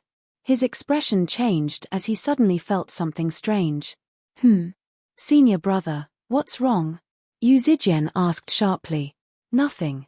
Fu Qingjin shook his head. He sent his soul sense into the Green Ruin's sword, but he gradually frowned. Suddenly, warm sunlight flooded into the room. Ji Xuanri walked in. He seemed like he was basking in the morning sunlight, which gave people a sense of closeness. He said gently, Qingjin, are you feeling better? First senior brother, you've come. Yu Zijian stood up. She was extremely respectful towards this first senior brother of hers. Senior brother Xuanri, I'm slightly unwell. Please forgive me for my rudeness. Fu Qingjin lay on the bed and clasped his hands with a smile. I don't have to worry now that you're behaving like this. The sword can break, but not the heart. Don't worry. Even if I have to give up everything, I'll help you recover your cultivation. Take these pills for now.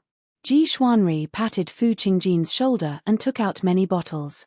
They were all the best pills and medicines in the world, not just from the Sword Collection Palace but also from Ji Xuanri's personal savings. Thank you, first senior brother. Yu Zijian felt her heart warm up.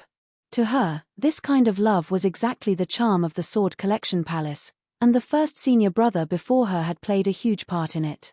Swords were emotionless, but people had feelings. Fu Qingjin nodded, but he was unable to open his Sumeru ring.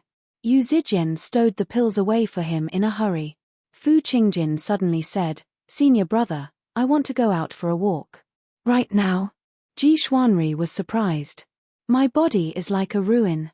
I can use this opportunity to comprehend the Green Ruin's sword intent. My cultivation has advanced drastically since I was injured last time. No, it's too dangerous, said Ji Xuanri. It's fine. With Zijian protecting me, the Dark Queen probably won't come again. How can this path of the Sword of Slaughter not be dangerous at all? Fu Qingjin was extremely feeble, but his gaze was extremely determined. All right then. After a moment of thought, Ji Xuanri still ended up agreeing to it. He left behind another stack of talismans. But let's talk about it after you've recovered. I won't disturb your recovery. When Ji Xuanri stepped out, his eyes narrowed slightly.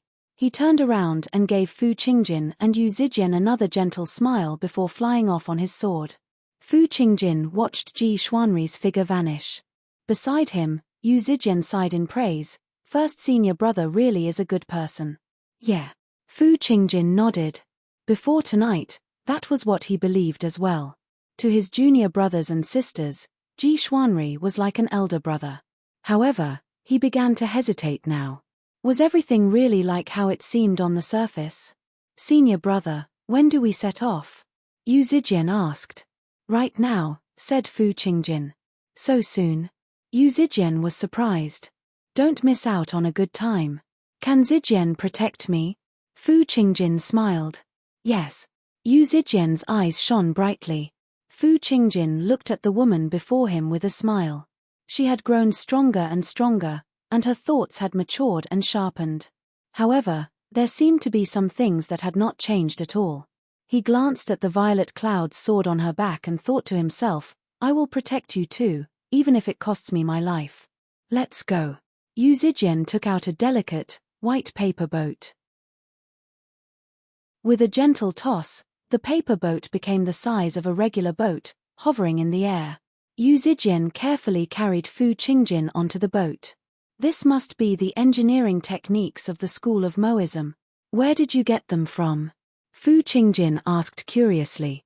A friend from the Clear River Prefecture gave it to me. It must be fun, right? Lie down, senior brother. I'm going to set sail. Yu Zijian sat on the front of the boat. The boat drifted down from the top of the mountain, pushed away by the mountain wind. On the Heaven's Reliance Peak, Ji Xuanri watched this from above. He waved his hand with a smile. Only when the boat left the Sword Collection Palace did his smile gradually vanish.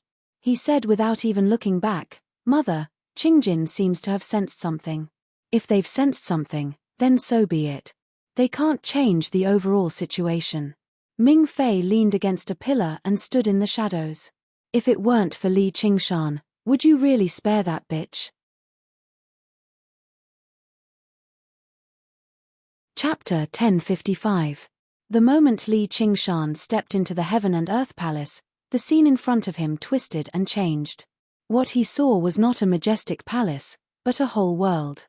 Under the blue sky and white clouds, above the thick earth and mountains, there were birds and beasts, flowers and birds, fish and insects. Everything was prepared. Li Qingshan stood in front of a clear stream. The gentle breeze rustled the verdant grass, and the stream gurgled. Under the illumination of the sunlight, it shimmered with clear light. A few red carps swam about in it, making it seem full of life. Li Qingshan's heart moved. He squatted down and broke off a blade of grass. The moment the grass was broken, the grass suddenly turned into an extremely thin sword light, shooting toward Li Qingshan's brow. It was like a sword chi released by a peerless swordsman. Interesting. Li Qingshan smiled. He blew at it, and the streak of light deflected. However, his action of uprooting the grass seemed to affect the entire world. The grass grew madly, turning into endless sword chi that surged towards Li Qingshan. It was filled with endless, profound sword intent. Li Qingshan leaped lightly into the air. The red carps in the stream suddenly jumped out of the water, turning into a red sword light, swimming toward him. It was full of agility and change, and it was a new sword will. Li Qingshan waved his sleeves to deflect the sword chi.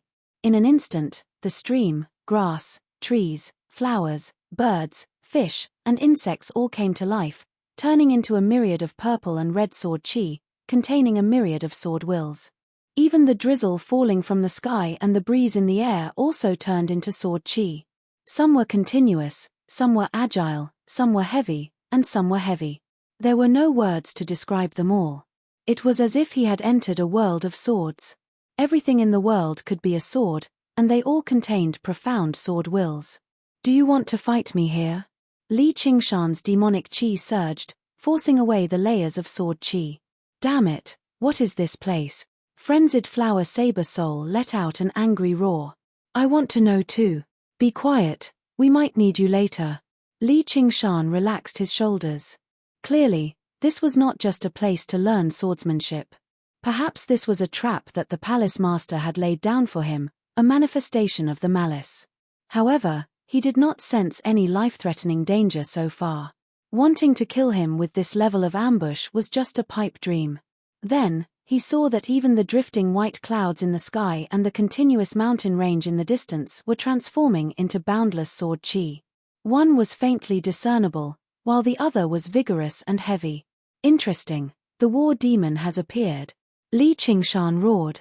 Demonic chi soared into the sky, surging and condensing into a malevolent war demon.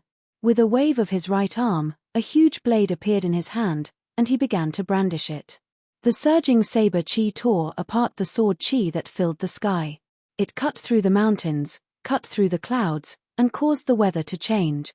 "You use a saber." A surprised voice came from the sky. "Are you not cultivating in the Tao of the sword?" A voice immediately echoed from beneath the ground.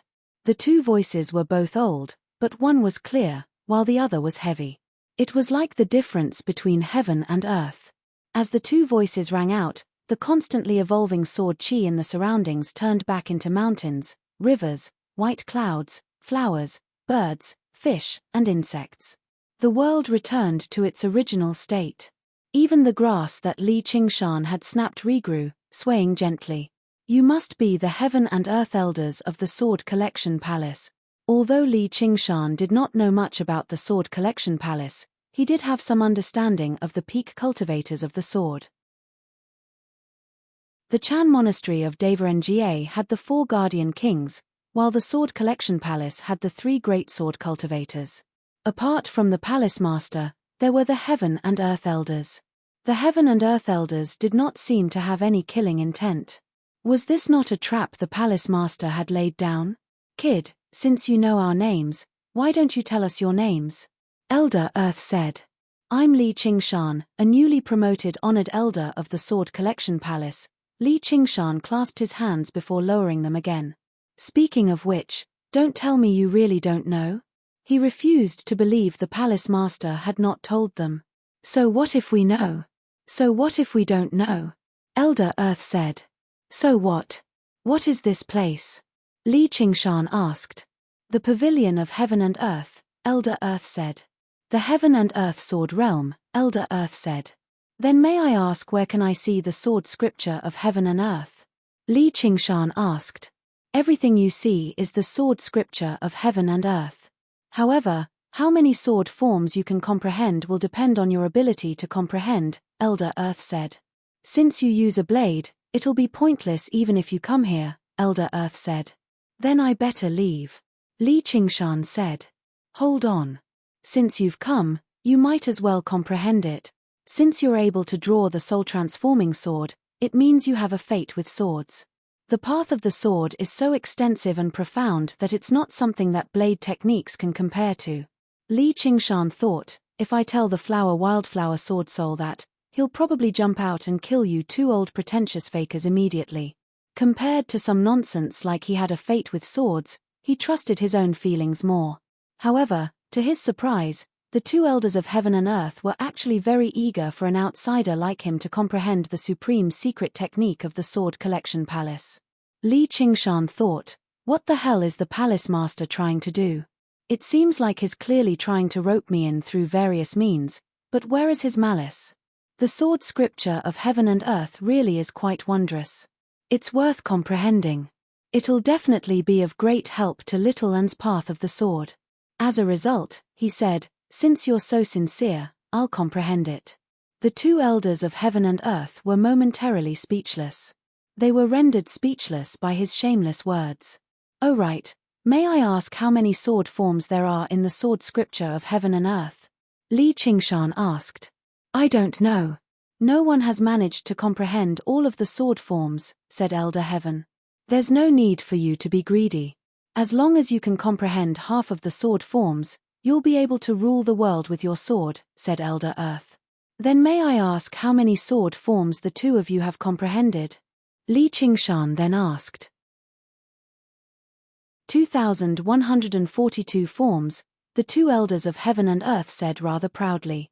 They spent most of their time in secluded cultivation in the heaven and earth hall, so they knew better than anyone just how profound the sword scripture of heaven and earth was. The fact that it was so difficult to comprehend and derive it to the limit was the most attractive aspect of the sword scripture of heaven and earth. Li Qingshan suddenly laughed aloud. Kid, what are you laughing at? Elder Earth asked. I'm laughing at the lack of talent in the sword collection palace. Li Qingshan shook his head. How dare you? How dare you? The 2 elders of heaven and earth were furious. Otherwise, why can't you even learn a single sword form? Li Qingshan would not let go of any opportunity to mock the pretentious prick.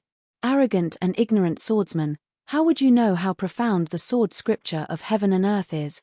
There's no point in talking anymore. We'd like to see how many sword forms you can comprehend. Chapter 1056. Li Qingshan closed his eyes slowly, and his mind calmed down. There were no longer any ripples. In terms of comprehension, he had never believed he was particularly powerful. When he first saw the cursive sword calligraphy, he was completely unable to understand it. Instead, it was little and who had comprehended a sword style and passed it on to him. However, through his observations just now, he discovered that comprehending the sword scripture of heaven and earth did not actually require comprehension, but deduction. The 2 often seemed similar, but they were actually fundamentally different. Comprehension was a flash of inspiration when an apple fell on your head, while deduction was a large number of calculations, eliminations, and experiments. Although the final objective was to obtain a correct answer, the abilities they required were actually different. The Banyan Tree King had comprehended the laws of the world through the Mist Province Cauldron because of his tremendous branching to derive them, not some sort of comprehension. No one could comprehend all the sword forms in the Sword of Heaven and Earth, but it was not because the Sword Collection Palace was lacking in people.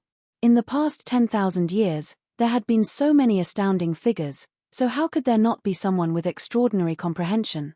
Little Un's comprehension could be described as supreme, but it had not reached an unprecedented level. Instead, it was because the complexity of the sword scripture of heaven and earth had surpassed the limits of what a single person could derive. When it came to deduction, Li Qingshan was filled with confidence. This was exactly what the spirit turtle was best at. He silently practiced the spirit turtle's method of sea suppression, and his mind reflected the entire sword of heaven and earth. Afterwards, he began to derive it. Li Qingshan raised his hand, and a strand of gentle wind was grasped in his palm. Sword Scripture of Heaven and Earth, First Form. The sword of heaven and earth that had just settled down began to surge again, but this time, it was with Li Qingshan at the center. Li Qingshan raised his arm gently, and a gentle wind stirred in his palm. It was gentle at times, swift at other times, constantly changing. The second form, the third form, the fourth form, Li Qingshan began to dance around, and the entire sword of heaven and earth danced with him. The grass grew, the stream gurgled, the carp swam, and the pebbles were silent. Every posture and every scenery possessed a sword form. In a short while, Li Qingshan had deduced 538 styles. The heaven and earth elders were dumbfounded. They had spent more than a year to understand so many sword forms, but an heretic who was not even a sword cultivator had deduced them in an instant. It was beyond their imagination. Elder Tian said, "Junior brother, you don't have to be too surprised. His cultivation is already at the third heavenly tribulation, which is a realm higher than ours at that time. His divine sense is many times faster, so it's only natural that he'll be able to comprehend these simple sword forms very quickly. This is just the beginning. Senior brother is right. The more sword forms there are in the Book of Heaven and Earth scripture, the more profound and obscure it will be. Soon, he will know how powerful it is." As expected, when he deduced the 767th move, Li Qingshan's movements gradually slowed down, but they were still as smooth as flowing water. He pushed the spirit turtle's powers of divination to the limit. Compared to the unpredictable heavenly secrets and fate, the sword scripture of heaven and earth hidden in the realm of heaven and earth was not particularly complicated. Elder Di asked in surprise, "Where did he come from? How can he comprehend it so quickly? Even great cultivators can't comprehend it so quickly." Elder Tian asked in doubt, "Is he really a natural-born prodigy of the sword?" Elder Di answered with a question, "Then what do we count as?" Elder Tian was unable to answer either.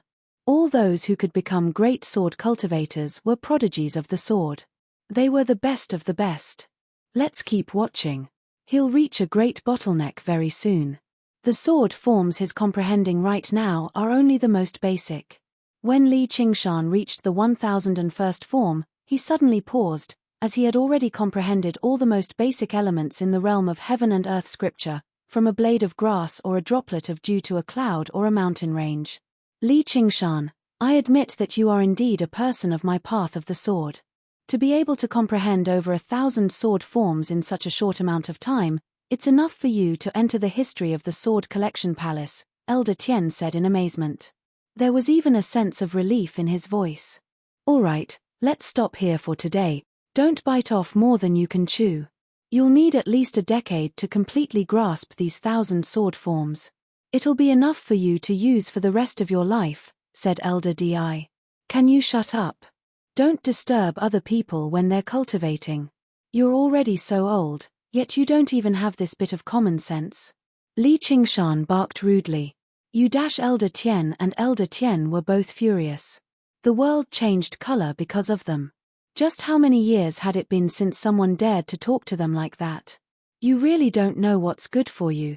Then continue comprehending. If you can't comprehend 1951 forms, don't even think about leaving the realm of heaven and earth scripture, Elder Di said furiously. Don't compare me to you. Li Qingshan thought about it for a while before suddenly thinking of something. I've got it. Li Qingshan began to move again. He formed a sword with his fingers and pointed them at the sky. Rumble. A bolt of lightning pierced through the sky. The clouds surged and piled up. A slanting drizzle fell and merged into the stream. The stream seeped into the soil, causing plants to sprout and flourish. The bugs hidden in the soil crawled up the leaves and made their own sounds. It was just now when Elder Tian and Elder Tian tested him that he was enlightened. Just gathering all the basic elements could not be called a world. These elements had to interact with each other to produce more changes. Therefore, he disrupted, reorganized, and evolved. After introducing these changes, the difficulty of derivation multiplied. However, although Li Qingshan's movements were slow, he did not stop. The spirit turtle was as calm as it could be. It was also as patient as it could be. It continued to deduce each move. Elder Tian and Elder Tian were already speechless. They could not help but shout in their hearts, slow down, slow down. However, Li Qingshan did not care about their feelings. Not long after, he surpassed the 1,951 forms that Elder Di had mentioned. After a few more days, he surpassed Elder Tian's 2,142 forms. The heaven and earth sword realm began to show changes that Elder Tian and Elder Tian had never seen before. The sun rose and set. The moon and stars moved. Frost covered the ground. Winter snow fell. Other than the basic cycle of life and death, Li Qingshan introduced the 4 seasons and the 4 seasons. Elder Tian and Elder Tian had no other thoughts. They stared blankly at this scene. What happened next was like a dream. One moment, it was the lonely desert. The next moment, it was the raging sea. Li Qingshan was like a god. He stood at the center of the world and manipulated everything in the world. Whether it was the coldness of the glacier or the fierceness of the erupting volcanoes, they all contained mysterious sword forms. After who knew how long, Li Qingshan suddenly opened his eyes. The sword realm of heaven and earth had suddenly shattered. He was currently standing in a dark, deep, lofty hall. 2 sword-wielding old men sat nearby, staring at him blankly. Their mouths were agape, completely unaware of what had just happened. Li Qingshan stepped out of the pavilion. He only said 3 words that echoed in the heaven and earth pavilion.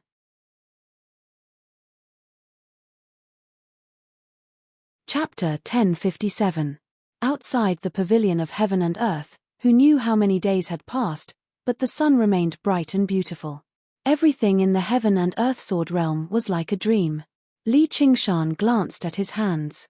The feeling of controlling everything was truly intoxicating. It was no wonder that the heaven and earth elders refused to leave. The 3,000 sword forms were reflected in his mind. The profoundness of their changes and the wonders of their derivation broadened his horizons. The level of mastery was no less than the inherited blade style from the last ending frenzied blade. This was probably the most powerful sword style in the world of the 9 provinces. Once he used it, he could look down on the entire world. Of course, who knew how much time it would take for him to truly master it, but it would definitely be much easier than the heaven and earth elders. This was because he had grasped a complete sword manual.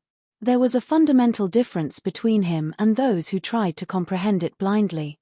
Though, just who left behind the sword manual of heaven and earth? Li Qingshan had a vague guess. When he derived the 3,000 sword forms, he sensed that they were similar to the sword intent within the 3 absolutes calligraphy. Although they were completely different forms of expression, they achieved the same result through different means. As a result, he derived the sword style he had learned from the 3 absolutes calligraphy. Sure enough, they resonated with each other, which was why he was able to completely derive the 3,000 sword forms in such a short amount of time. The 5 absolutes immortal truly had left a deep mark on the Green Province. Li Qingshan glanced back. Could it be? Congratulations on comprehending the supreme way of the sword in the sword manual of heaven and earth. The palace master's gaze was rather mixed. As the palace master, he had only comprehended 1,751 forms. Behind him, Ming Fei and Ji Xuanri's expressions changed constantly. They were both surprised and annoyed, as well as in some disbelief. It doesn't seem too difficult. Have the three of you been waiting for me here? Li Qingshan was very confused. No matter what the palace master was scheming, even the North Moon could die if the 5 great sword cultivators worked together with the protective sword formation. Meanwhile, the strength he had displayed had always been that of a demon king. Was there a need to keep giving him benefits? Given the huge difference in strength, just what was the point of scheming? Or did they want more? Qingshan, I have a presumptuous request. Can you record down these 3,000 sword forms and pass them down? Ji Xuanri said with anticipation. The Sword Collection Palace Master and Ming Fei were tempted as well. This was the biggest difference between understanding the entire sword style and only a portion of the sword style. The latter could not be taught, because the evolution in the heaven and earth sword realm was too complicated. Apart from the most basic sword moves, once they entered the stage of blending and evolution, every sword show would have their own experiences. No path was exactly the same. At most, they could only verify each other. Only by ascending to the pinnacle, taking everything into one's eyes and understanding all of the changes, would one be able to impart it to others. Even if it was just a single move, it wouldn't be enough. That's not a problem at all. After all, I'm an upper-class elder of the Sword Collection Palace. If it weren't for Palace Master's generosity, I wouldn't have been able to learn this Heaven and Earth Hidden Sword Manual, Li Qingshan said very generously. The master of the Sword Collection Palace's eyes lit up, and the corner of his lips curled up slightly. Not only could the complete sword manual of Heaven and Earth advance his cultivation drastically, but it could also cause the strength of the entire Sword Collection Palace to undergo a qualitative change.